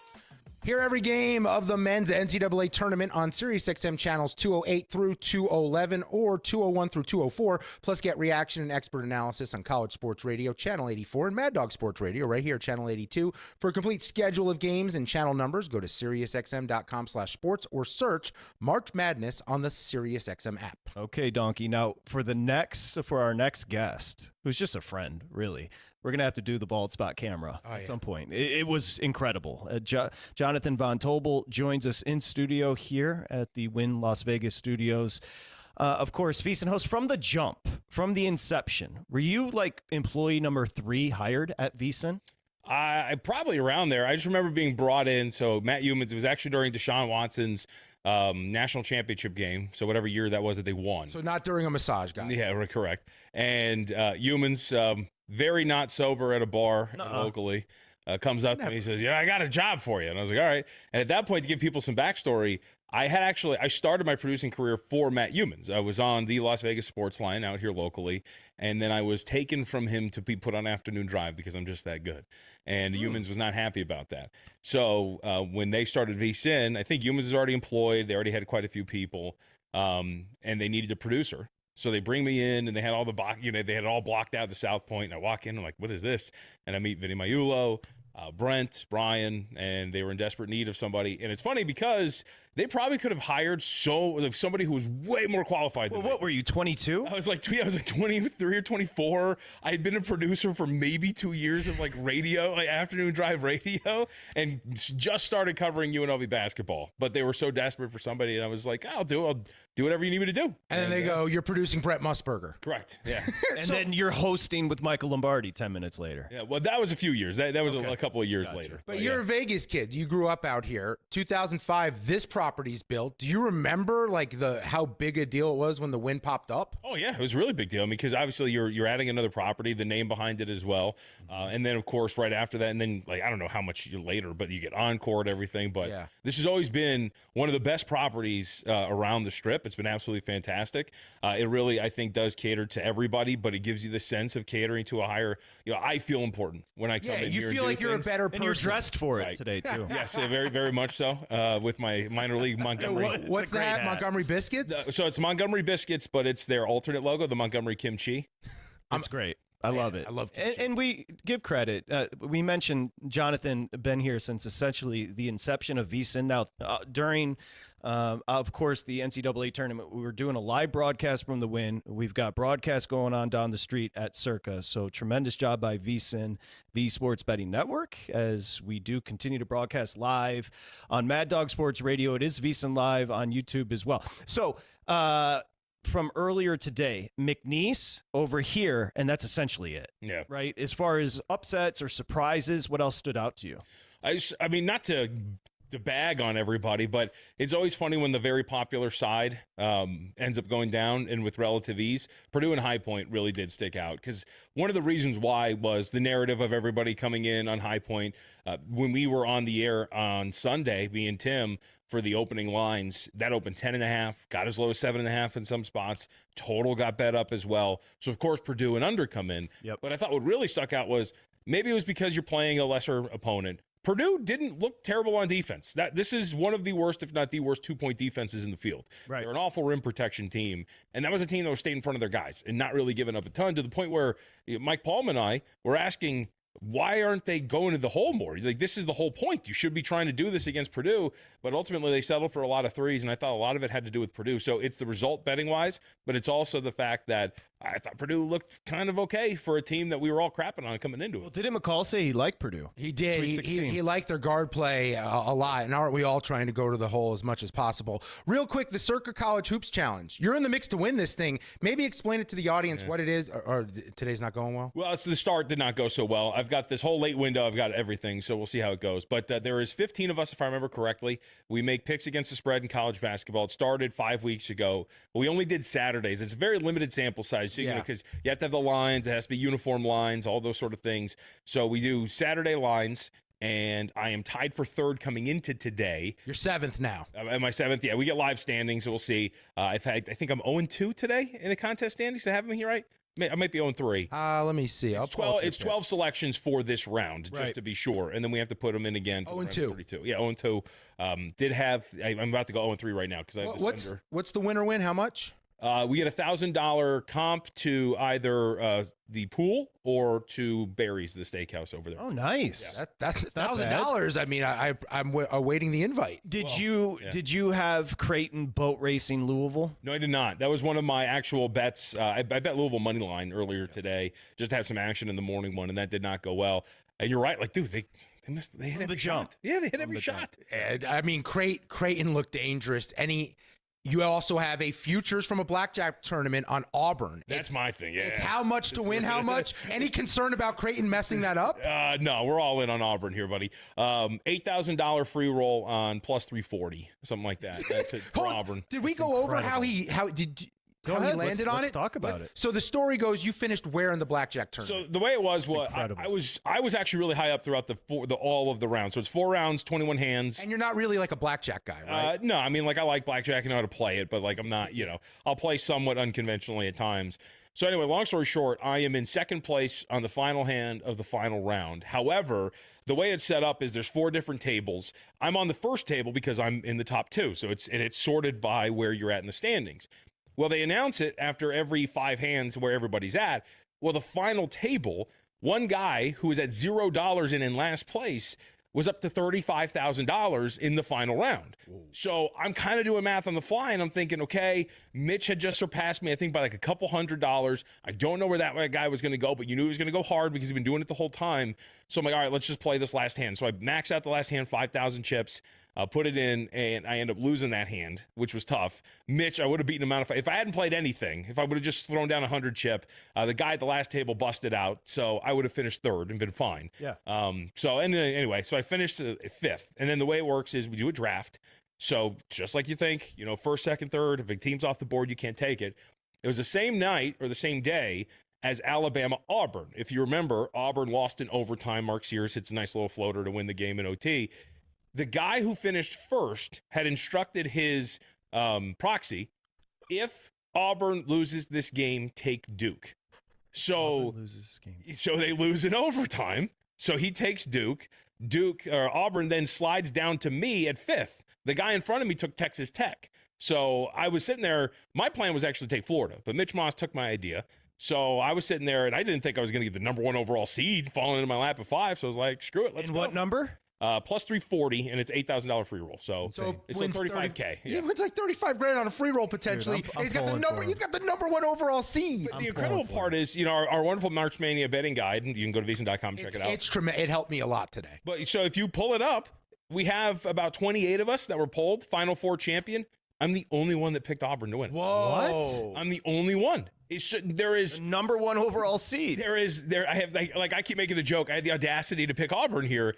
Everybody is out on this Auburn team, and it's funny. You and I watched it earlier today when we were down at another property, but we were sitting there, and you're like, okay, here we go. Maybe this is why. But they curb stomped them in the second half. Figured it out. They're a very good team, but I'm very surprised. Everybody's just not buying it with Auburn. But maybe there's something to that, and we'll use that when we look at tomorrow's games with you way later when we chat, just because I think we overthink this too much and fall in love with stuff that doesn't exist with teams that we don't know anything about. Yeah. Well, UC San Diego. We're going to discuss that with JVT. By the way, John and the crew in the back, this is exactly with Arkansas and Kansas what we expected in the first half. They can't score in the second half. 17-15 with 7:31 to go in the second half. They scored, it was 47-44 in the first half. And these first half unders are not cashing. No.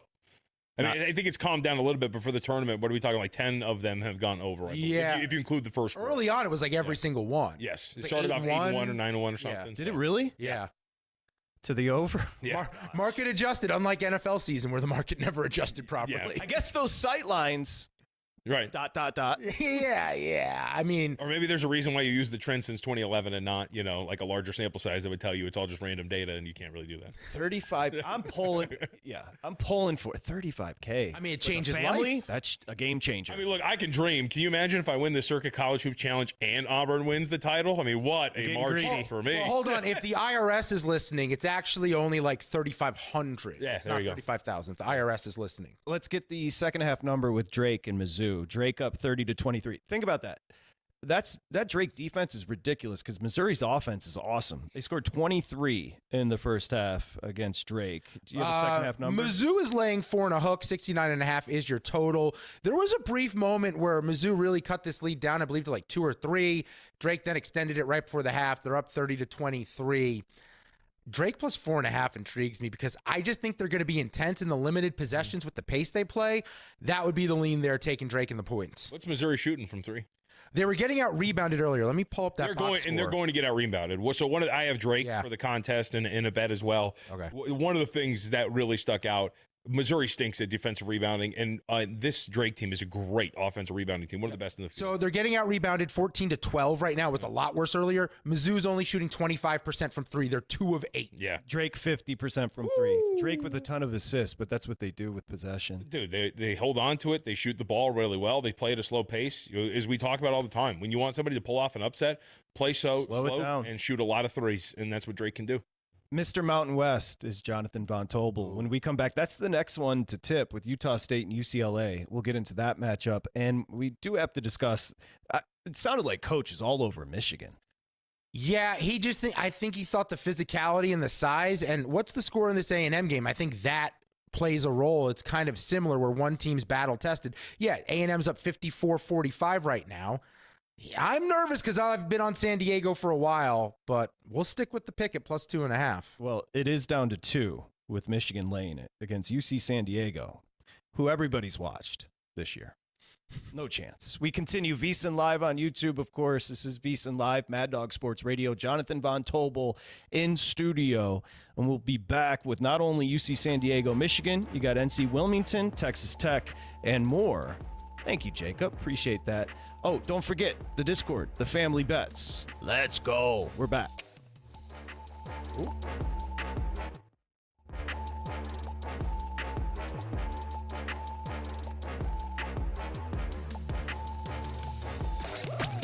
Covering the spread all night long.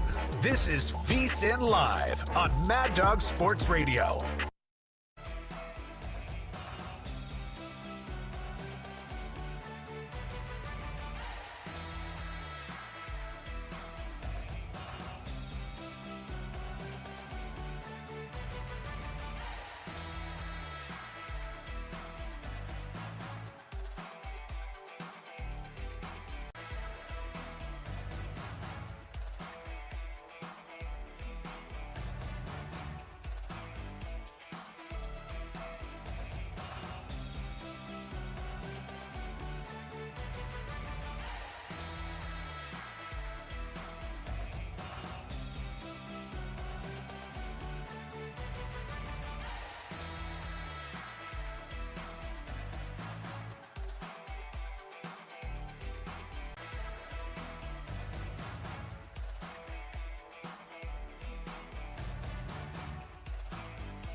Sweat your bets with VSiN Live on Mad Dog Sports Radio.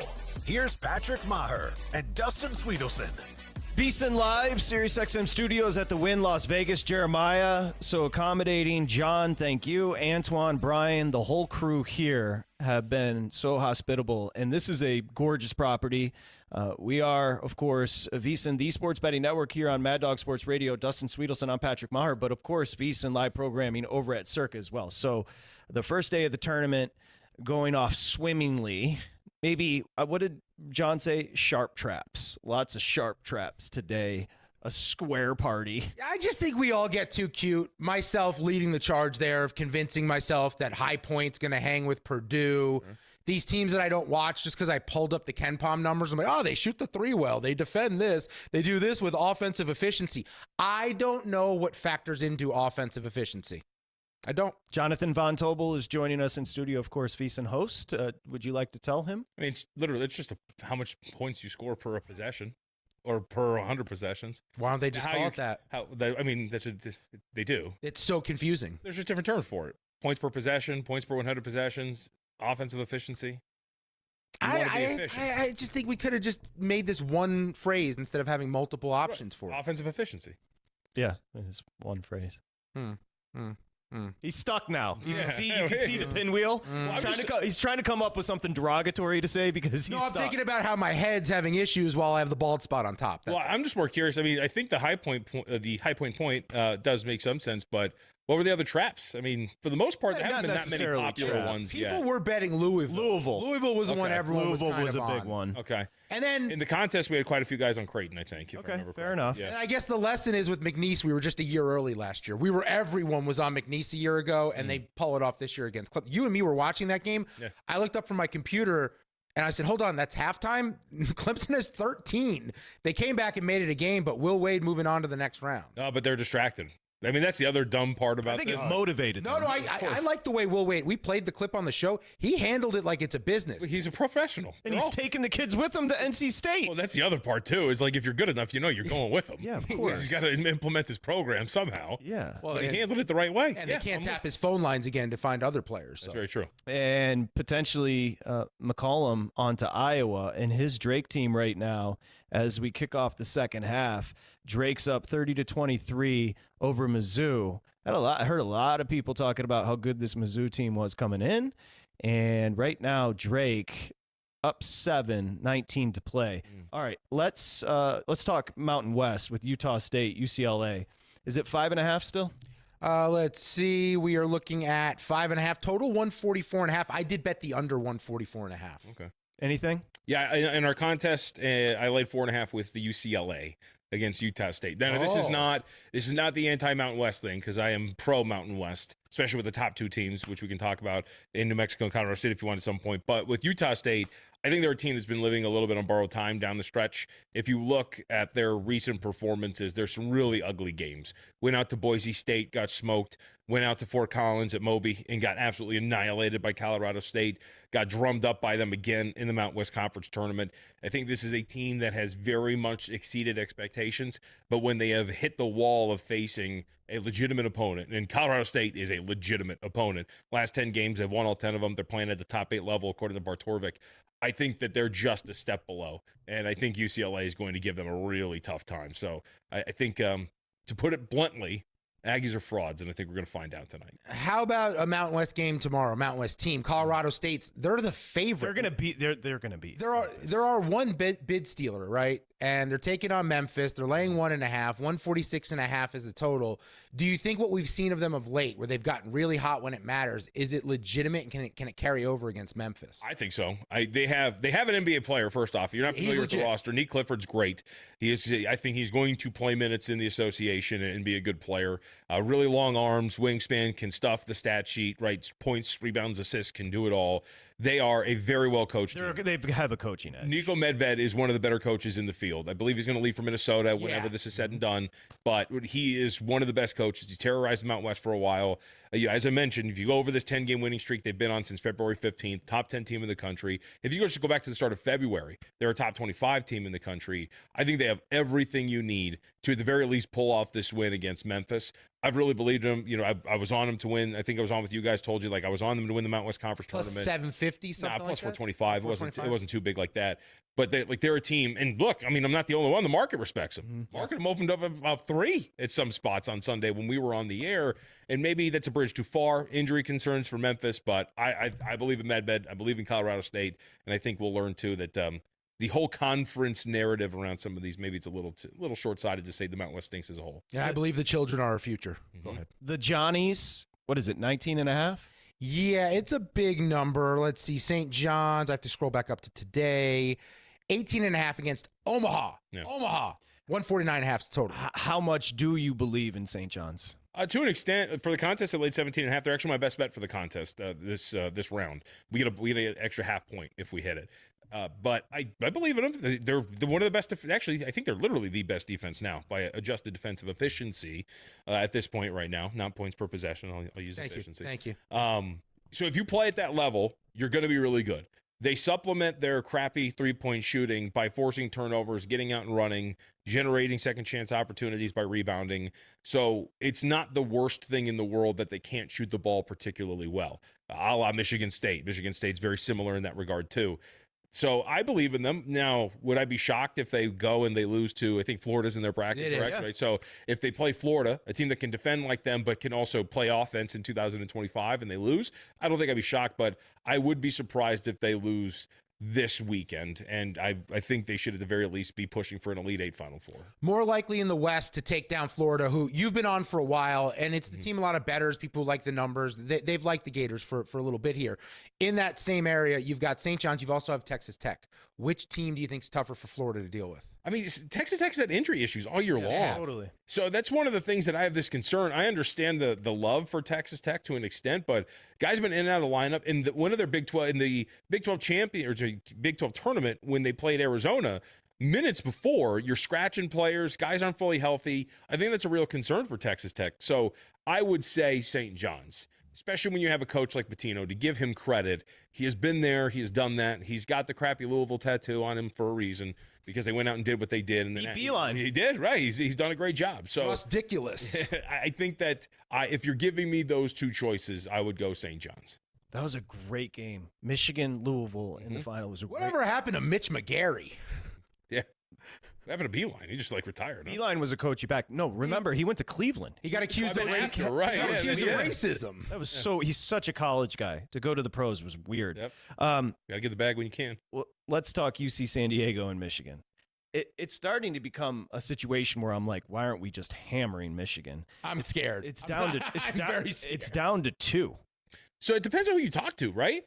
I've talked to odds makers who say they desperately need UC San Diego. Okay. Yeah. Okay. So it really depends on who you're talking to and where you're getting your numbers from.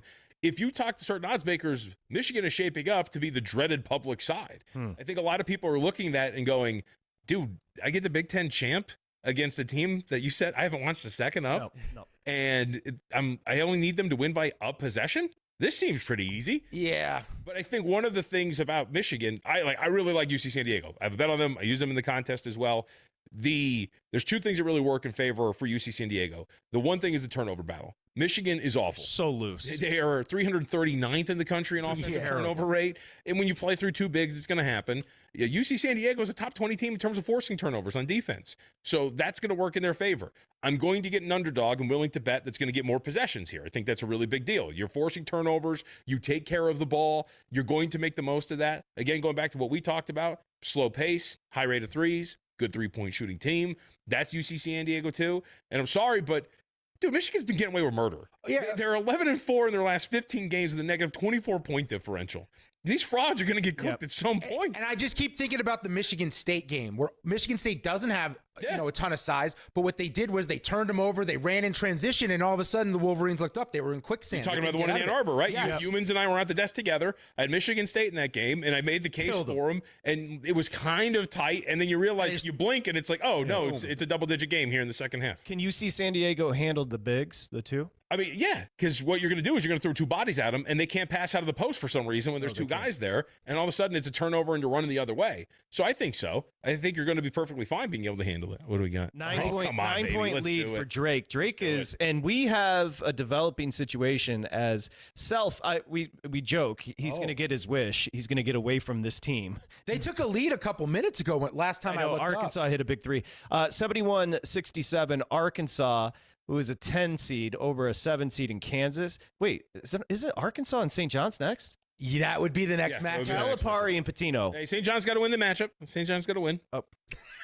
If St. John's beats Omaha, Nebraska, yes. Calipari and Patino loathe each other. Yeah. And that is going to be fast. Although Arkansas is not. I didn't think Arkansas was very good. Kansas is not very good at all. Well, he's talking about next year's recruits. Bill Self hates this team. Well, do you remember when they went out on the Utah swing and they lost to Utah and then they lost to BYU and then Self comes out after he's like, yeah, we just got to get away from each other. Yeah, he's like, we literally need a break. Dude, there's like 6 more weeks left if you go to a Final Four. What are you doing? Dude, I don't understand. Here's the thing. Kansas has really struggled away from home. It was one of the points that when we were talking about this game is what I kept bringing up. It's not just the Utah swing. They went out, they got pushed by UCF. They got smoked by Kansas State. They got smoked by Iowa State. Remember when they went to Baylor and they were up by double digits at half and the Baylor came storming back at home and beat them too. Just playing away from home for whatever reason for this team has been a really big problem. And here they are on the neutral struggling again. Tomorrow, when it comes to your official plays, not the contest, but where you're like betting Contests yourself. are bets I've made. Okay. Yeah. Is there anything that you love, like your number one favorite game for tomorrow? Give me a couple of games because my brain is mush right now. Baylor Miss State, which absolutely stinks. Got nothing. Lipscomb, Iowa State. Yeah, we mentioned right that. Yeah. Yeah. I think Lipscomb, and I think Lipscomb can win the game. I think I agree. So again, I keep at this point of the tournament, I always kind of sound ad nauseum. I'll repeat it one more time. You want slow pace, you want threes, and you want a high percentage, and that is Lipscomb to a T. The Bisons play very slow. They shoot a ton of threes. Former running rebel Keyshawn Gilbert is not going to play for Iowa State. Yep. So that's a pretty big deal. Second leading scorer. I think that's really going to bother them. And T.J. Altenberger is a really good defensive coach.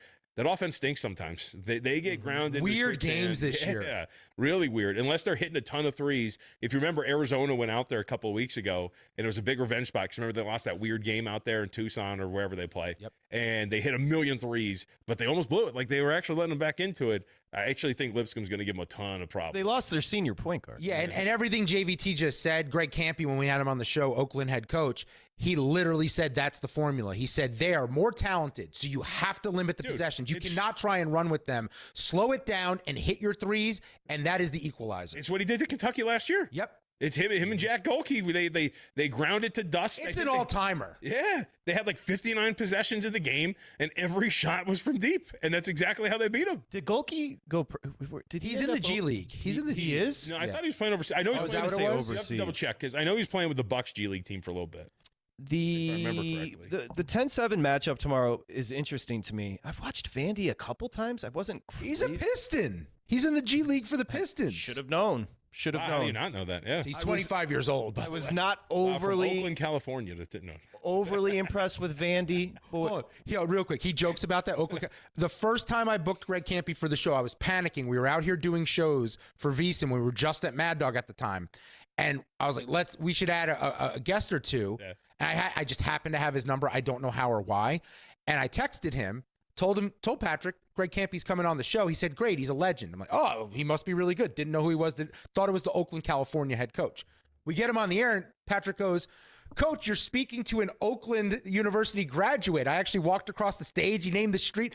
It was the luckiest booking of my life, and the guy comes on every year now. Well, you should. I mean, it's Rochester Hills, Michigan. I thought it was California. But he's been, I don't blame you. He's been there for 41 years. Yeah. It's an incredible He's a run. good coach. Vandy, St. Mary's tomorrow. Your St. Mary's. I love St. Mary's. It's a 4.5 number. I saw Vandy twice this year, and I wasn't like blown away.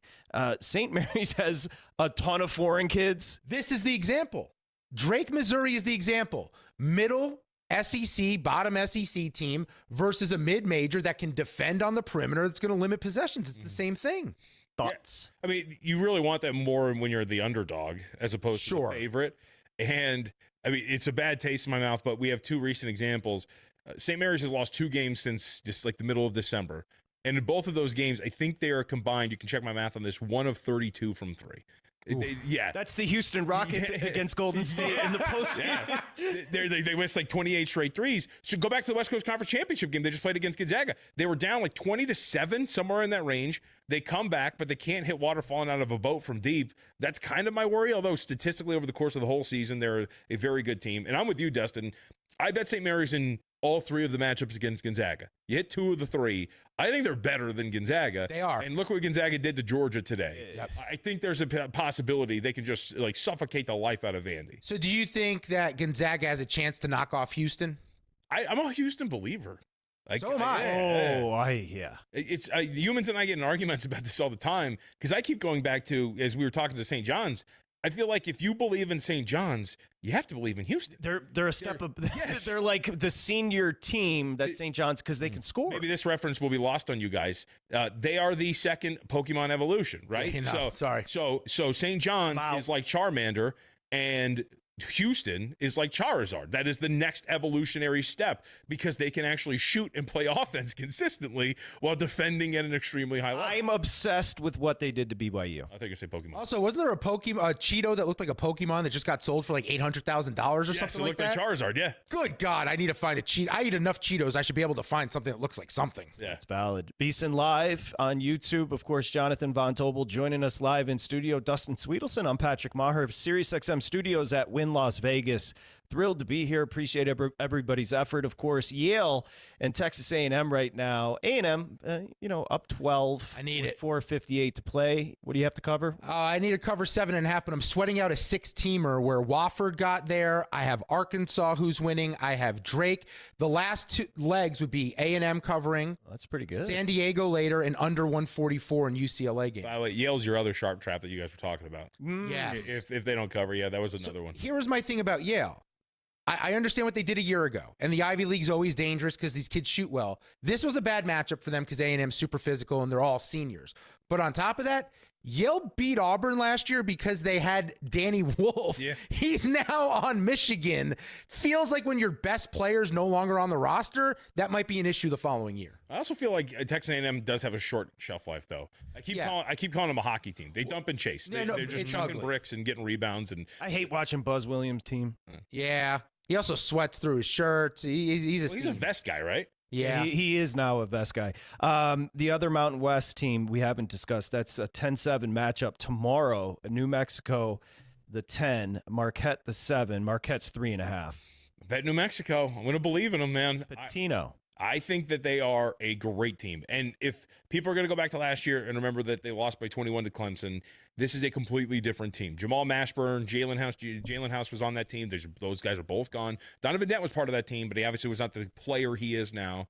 20 points per game. They have very good front court versatility. Nelly Jr. Joseph, Mustafa Amzil. They start 2 guys that are 6'10 or taller. They're going to be able to crash the glass against a Marquette team that stinks on the glass. They give up a ton of offensive rebounds. They don't really limit teams in terms of their own offensive, like their defensive rebounding, I think this is going to be a pretty good matchup for New Mexico and a very underrated defensive team. They're very good along the perimeter.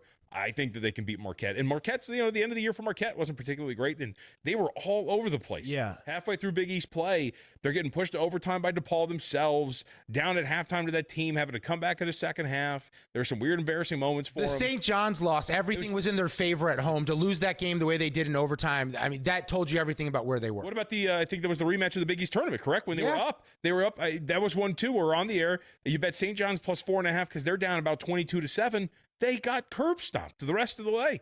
And I get that's St. John's, but New Mexico's a very, very good defensive team with the best player on the floor, and Donovan Dent. A 14-3 matchup tomorrow. Kentucky laying 11. Before you do that, let's get them updated on Arkansas and Kansas. Okay, so Arkansas up 3 with 12 seconds to go, and is it Arkansas ball? Arkansas inbounding up 3, 12 to play. Are they? That lady does not look happy. Yeah, she looks very concerned. Does she know they're winning? Arkansas's ball. And let's see what Calipari has dialed up. That's a joke. He doesn't actually draw up. He doesn't dial up anything. He dials up making his player miss a free throw when they're call up. Timeout. It's busy. It's when he dials, it's busy. He looks exasperated. Yeah. Shocker. Okay, go ahead. Troy, Kentucky. He ain't doing anything. Kentucky's laying 11.5.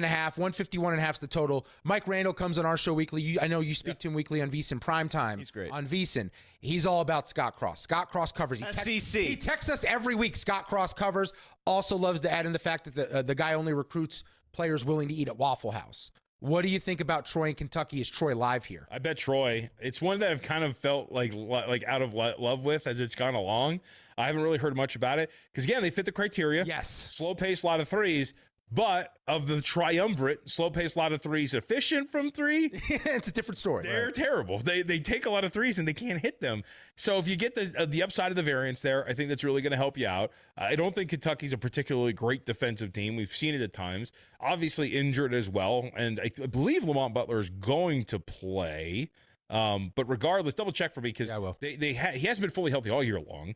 But I just don't really believe in Kentucky, especially from a defensive standpoint. I think they've proven to be a team that has some issues on that end. Go ahead. I'm seeing highlights of him practicing out there with the team today. And real quick, they showed a cutout of the Kansas cheerleading squad. Would like to know, I don't know what the recruiting rankings look like, but I imagine they were atop the board this year. Would BYU take Pope back or the NBA kid they have now? Oh, the NBA kid. He's amazing. Dude, it's going to be crazy. They're going to be really good next year. This is all gravy what they're doing this year. Next year, they're going to be insane. That had the win against Kansas had to be the biggest win. And I'm trying to think if I've seen it. BYU basketball bigger win than beating a preseason number one in an all-time blue blood. That was, and they boat raced them. Mm-hmm. That was a tremendous game. That was a VSiN primetime game of the night, and it did not last long. That's how the hype usually goes here. Man, Drake has really pulled away here. Drake is absolutely curb stomping Mizzou. That kid he's going to drive to Iowa after McCollum. Ben McCollum is in between our ages. He looks 10 years older than both of us. Coaching is a hard profession.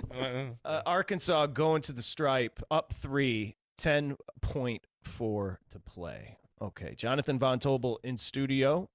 Thankful to have him here. Are we doing dinner after this? We are doing it. We have to figure out if we're doing it here or if we're going somewhere else because we do have a party that wants us. If VSiN's paying for it, we could do it here. If you expense it, then VSiN's paying. No, I'm not expensive.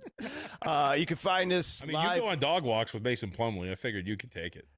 My neighbor, the best, third best option in basketball right now, Austin Reeves. Oh, see, there we go. So dog walks with Mason Plumlee, same neighborhood as Austin Reeves. What kind of dog does he walk? He's got a husky. And when me and him walk down here, Patrick also walks. But here's the thing. Here's the thing about Austin Reeves, and he just looks like a normal dude, but that's tall. Mm-hmm. And to let the girls know in the neighborhood, he wears his Laker jumper, just random. You have to do that when you're the white guy. And then here's another thing. I literally was like, "Is that Reeves or Connect?" They look the same.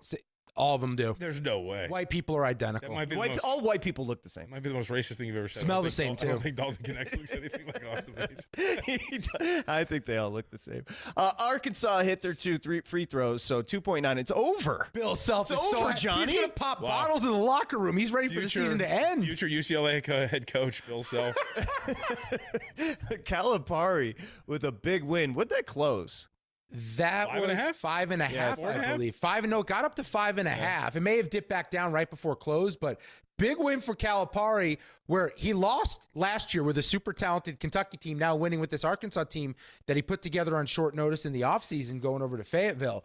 But it just gives us Calipari Patino in the next round. You can't ask for more. Might lose out. Yale's closing. They're down 9, 3:21 to play. I don't trust A&M's offense. I don't think they're a very good three-point or free throw shooting team. Let me look that up real quick. It's over. Arkansas is going to walk off with the dub. Hey, we all like Xavier. I am concerned about that second half, the exertion from them turning around tomorrow. Illinois is 3.5, but Illinois, they're so annoying. Do we know that? One of the things about Illinois is weird is they have that big blob in the middle of the season where everybody was hurt too, and they were injured, and then they go to Madison Square Garden and they get smoked by Duke, but that's in the throes of all of this illness that they had. So I want to say that Illinois stinks too. But that is so I'm just much confused by them. Sure, there's so much noise around them that I don't know how I can accurately measure who they are. They've got the Lithuanian guard. I can't remember where the big's from, but they're NBA players. They've got an itch, right? Yeah. They're studs. So I mean, the Jakunoshis kid. That's not how you say it, but that was my best attempt. Just want to pat myself on the back. He's going to be a top 10 pick. But in the Xavier, NBA. big time coach, Sean Miller, whatever, can hit threes, free throws. I don't know. Future head coach of Texas. Oh. Yeah. He's gonna flip it. No, I wouldn't go there. I'll go Miller to Texas, Cronin back to the Midwest to Xavier. Bill Self goes to UCLA. There is no freaking way he's leaving Kansas. Well, bet. What? Really? What are you hearing? I'm just saying. You want to bet? Wait. Just you've heard something. I mean, I just think it makes a ton of sense. Sometimes relationships sour. Sometimes you need a new spot. He is cantankerous this year. I know, but he's been to the dance every year since 2006. He may go down as the GOAT. I'm not saying Kansas fire him. I think you need a new. Calipari was in the dance every year. Look what happened. Yeah, Calipari at Arkansas is hilarious. Wait, you're saying who to Kansas? To Kansas, that's the question. I don't know. Okay. I'm saying Kansas is open. Bill Self's leaving for UCLA. McCollum to Iowa? I think so, right? What if Kansas opens? Yeah. I think DeVries to Indiana was a 10 out of 10 for Indiana. How about, you see the conspiracy theories about West Virginia fans? You see what they're going through? No.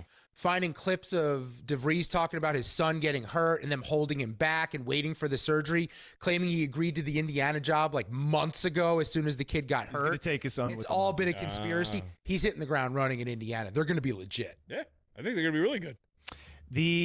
So again, if you're just joining us, Arkansas does beat Kansas as dogs. So an outright for Calipari, who's a donk, but he's won games. He's lost games he should have won, that's for sure.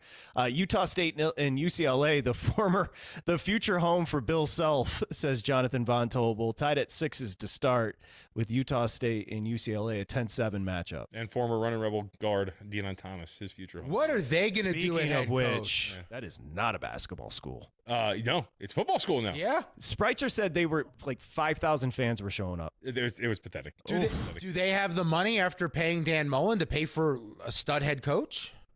I think that they have a very strong example to show the people with money, hey, look what happens if you give us money, which is the football program. The football program got a lot of money and all of a sudden turned it around. So I think if you're somebody there, you're going to say, hey, pay off Kruger, give us some money. Let's go get somebody, and hopefully we can do this. If You Build It, He Will Come, a movie you've probably never watched. Cornfield one, right? What's it called? Field of Dreams. Yeah. They do that stupid baseball game every summer now or something. Kruger was a dud. He was. Well, I mean, total look, dud. I think that he carried himself at times as a dude who was Lon Kruger's son. And, that's not going to work. Right. He never really did the other stuff which a coach has to do. Wasn't really personable, anything like that. He didn't have a personality. No. Was so whack. I think it'll be somebody small but good. I would say my top two would probably be look out for Miles out there at San Jose State or Todd Simon over there. Oh, I like Tim Miles. What about the kid from UC San Diego? He's going to leave. To use your term, I have heard that he's a donk in recruiting. That he's one of those he that wins basketball games. He does, but he's one of those where it's like, give me the groceries, but I'm not going to go shopping. Okay, Eric Olin is his name. He also not motivated. He took them through the transition from D2 to D1, and I think he a lot of foreign players on the roster. At least their best players from New Zealand. You don't like foreigners, huh? A couple other countries. Well, that's something you do with these smaller schools, right? Well, look at the NBA. The best players are foreign. You're not going to get me to take a political stance about building a wall. I'm not going to talk about building a wall on this show. We're not allowed. Next tip, 6:55, Nebraska, Omaha, St. John's. JVT says, we got to wait and see if St. John's can advance. Calipari waiting. UC San Diego, Michigan, and NC I'm sure Wilmington. you thought UMBC was going to get wiped off the floor. All right, there's a random note I shouldn't bring up. I'm going to get made fun of. Omaha, their sports information director is my cousin Jordan, who was on the show. Oh, he's a good kid. He was with Fairleigh Dickinson a few years ago when they had the miracle upset of Purdue. Maybe he's the lucky charm, and they do it again and knock off St. John's. See? Drake up 13 right now over Missouri. That's hilarious. Yale's in panic mode. Missouri has 34 points with how much to play? Oh, man. That's a good offense. I got to see that. That's a crazy number. Let's see. 10 minutes left. VSiN Live. That's a tremendous defensive performance from Drake. VSiN Live, Mad Dog Sports Radio. Remember, right now, all the picks, all the plays, the splits, the guide, everything over at VSiN.com. It's just $9.99 to become a VSiN Pro. So VSiN.com/subscribe. You can check out Jonathan Von Tobel's plays. I believe he has been hunting the big guy towards the top of the leaderboard. The reason I know Dustin's towards the top of the leaderboard is because he reminds me daily. Well, it helps that we came into the show 0-3. We're now 3-3. Well, I'm assuming Drake covers the +6.5. We will be 3-3. So we're back even. That's what we need. It's a good job. It's a little bit of life. A little bit of life. Who is at the top of the leaderboard? Let's Pursuing see. a more important leaderboard, the Circuit College Hoops Challenge. Let's see. Number 1 is Wes Reynolds right now. He's had 104 plays in the last 7 days. 7 minutes. Scott Seidenberg's in second, and Joe Sorallo's father is in third. Shtick. 888. No, It's true. He went 4-1. His dad gives plays? You don't know Father Knows Bets? I don't know Joe. Yeah. To be honest with you, I'm an old man in this industry. I don't know the kid. 888 Mad Dog 6 888 623 Sunday 9:30. You're available. I can't get into family if I don't know the subject. 888 623 3646. We'll continue with Jonathan Von Tobel here on VSiN Live, Mad Dog Sports Radio. This is VSiN Live on Mad Dog Sports Radio with Patrick Maher and Dustin Swedelson.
This is VSiN Live on Mad Dog Sports Radio with Patrick Maher and Dustin Swedelson.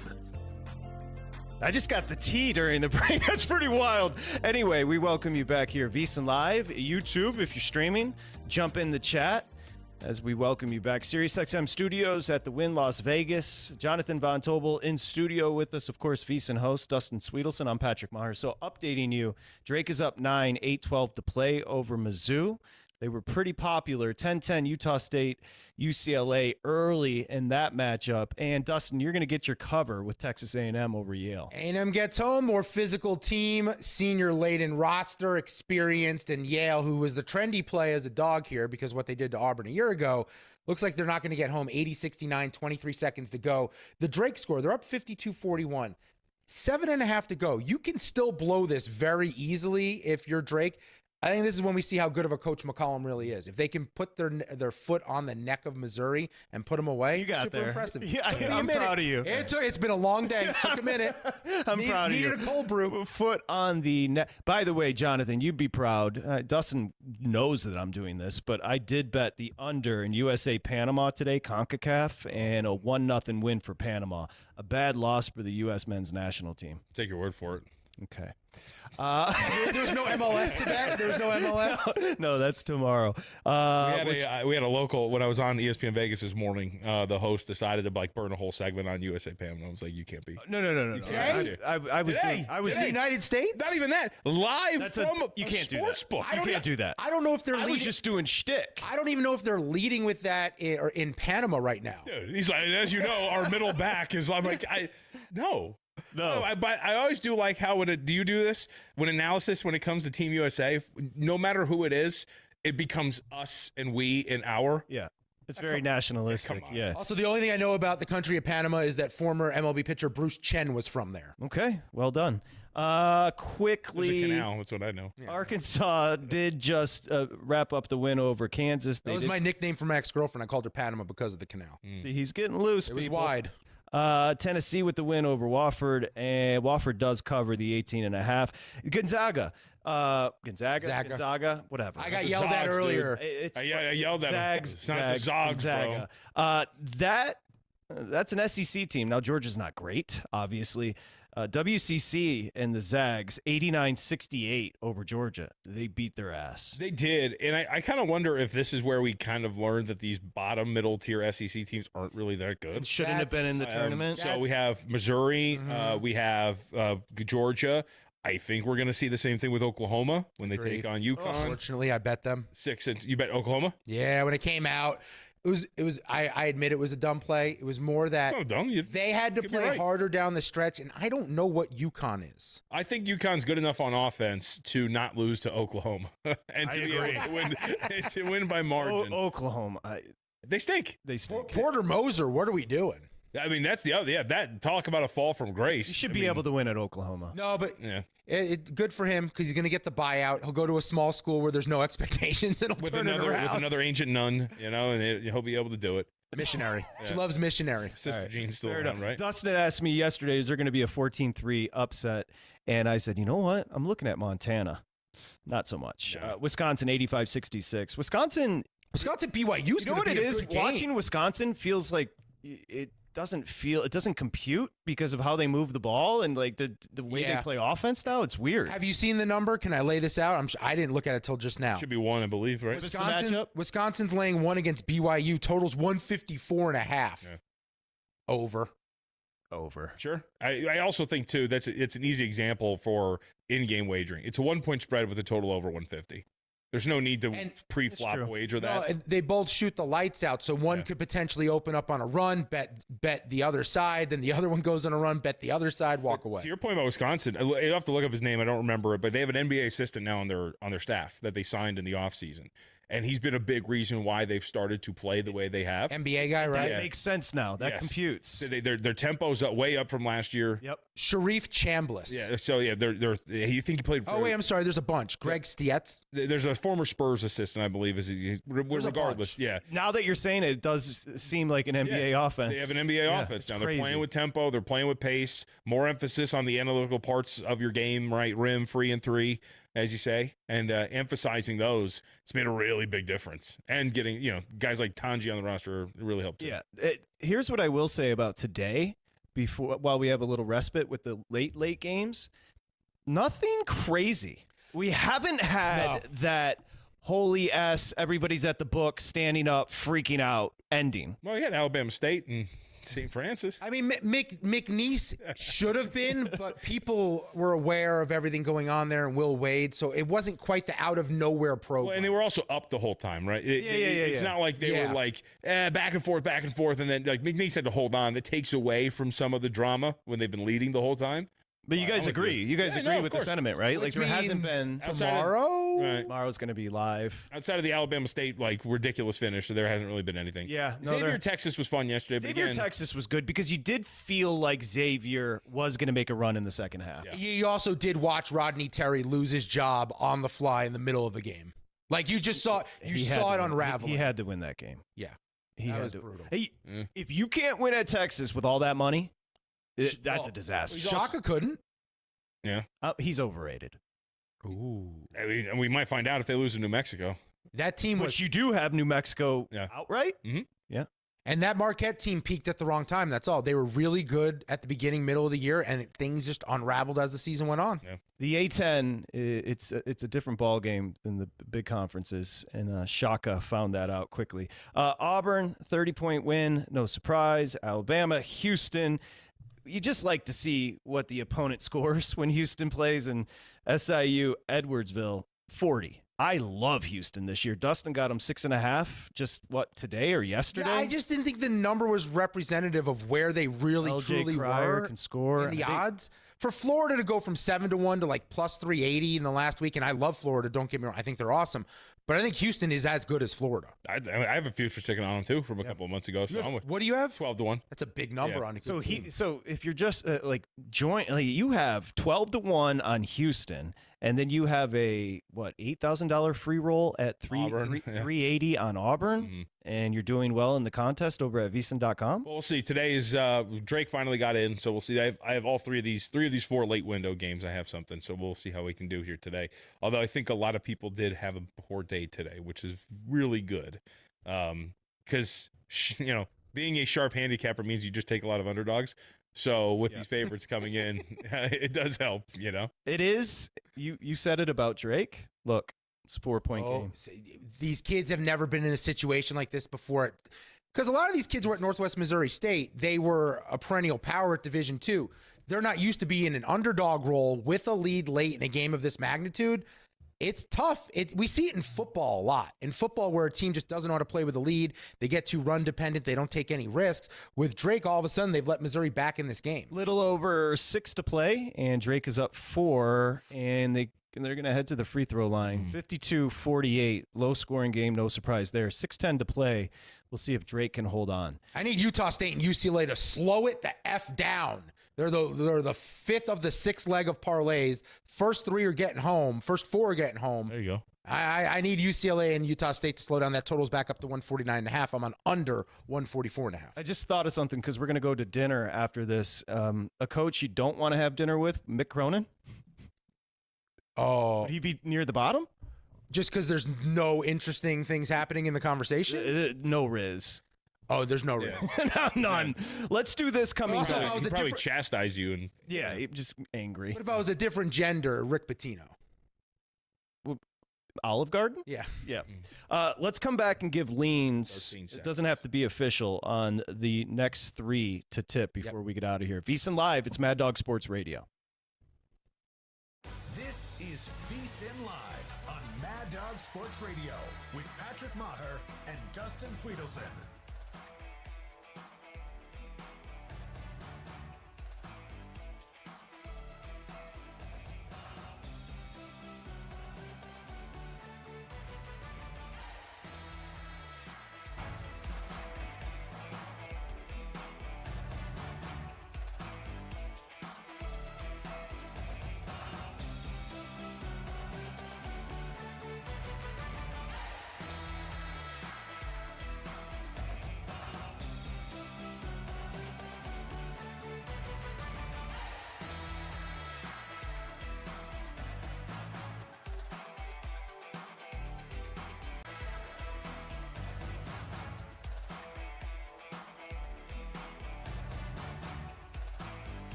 covering the spread all night long.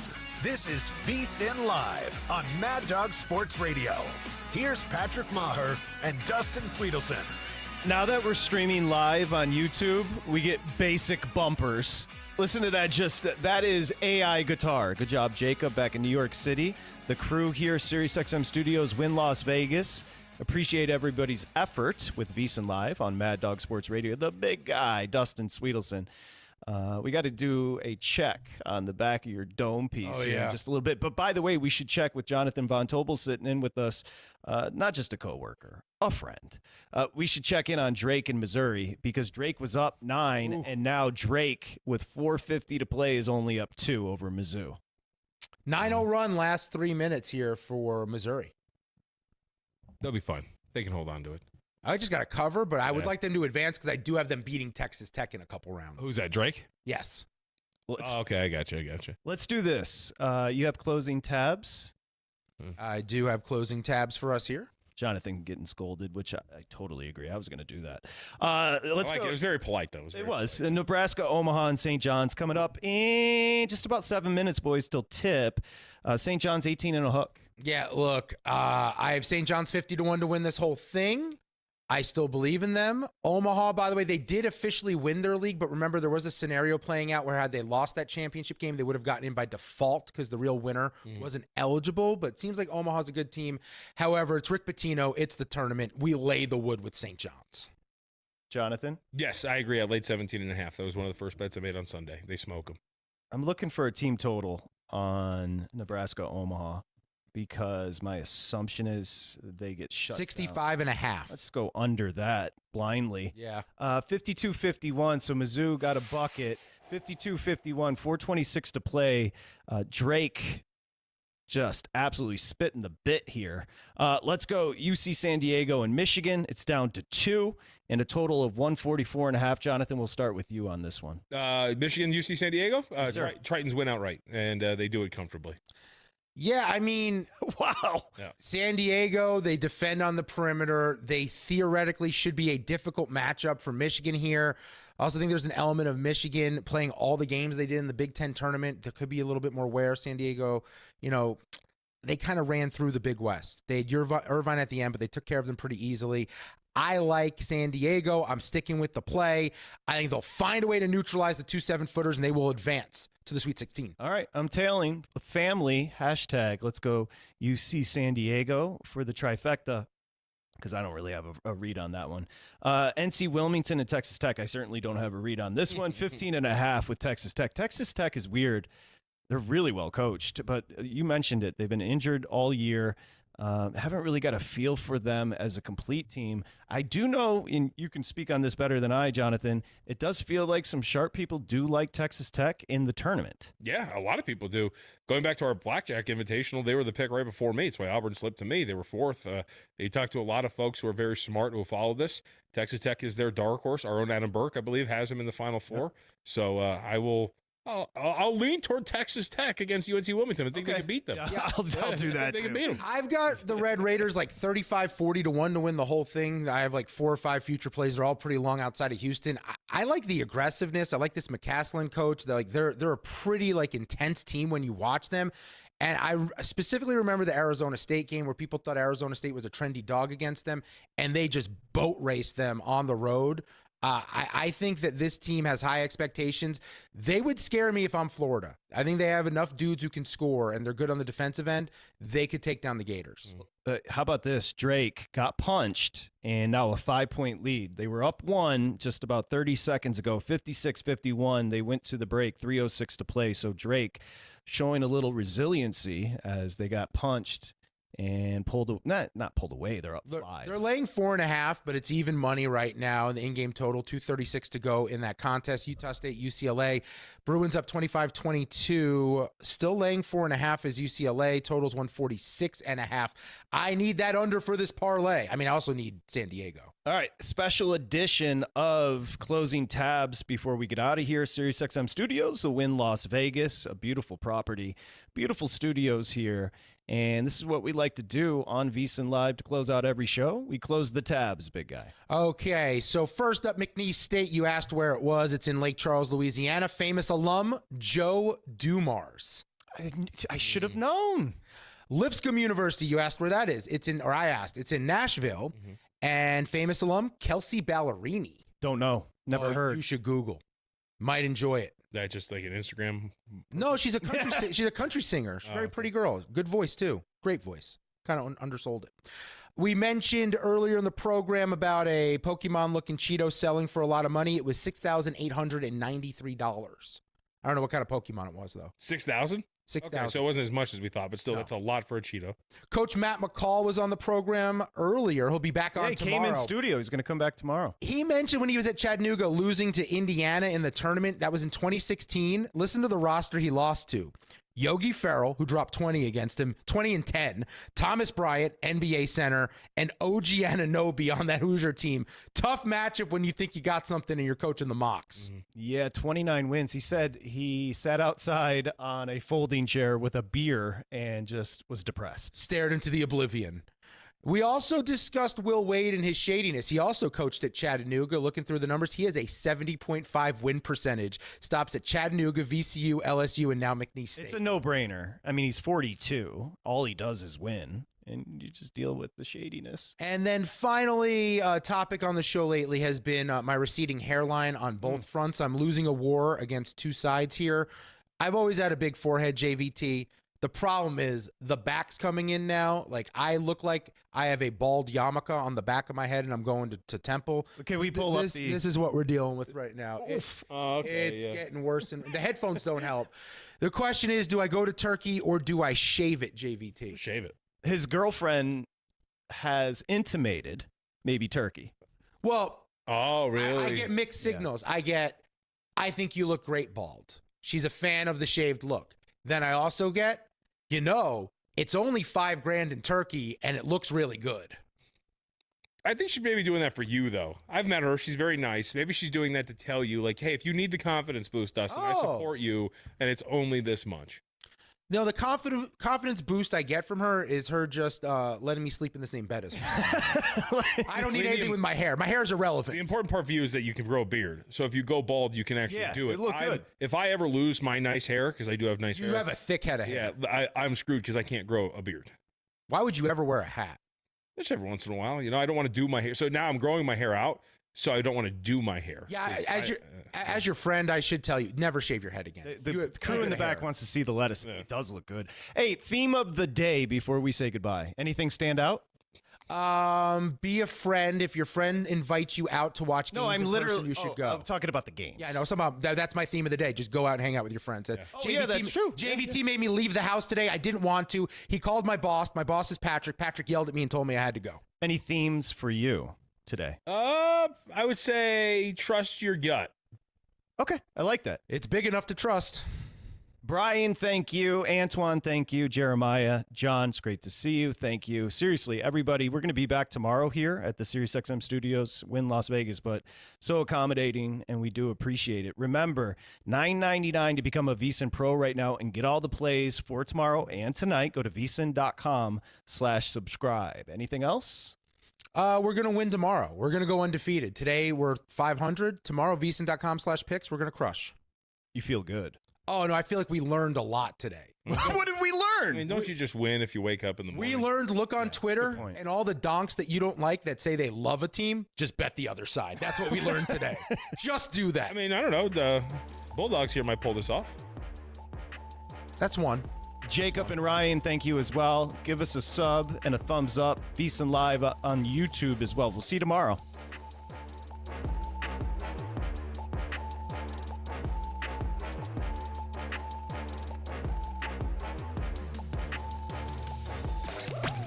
Covering the spread all night long.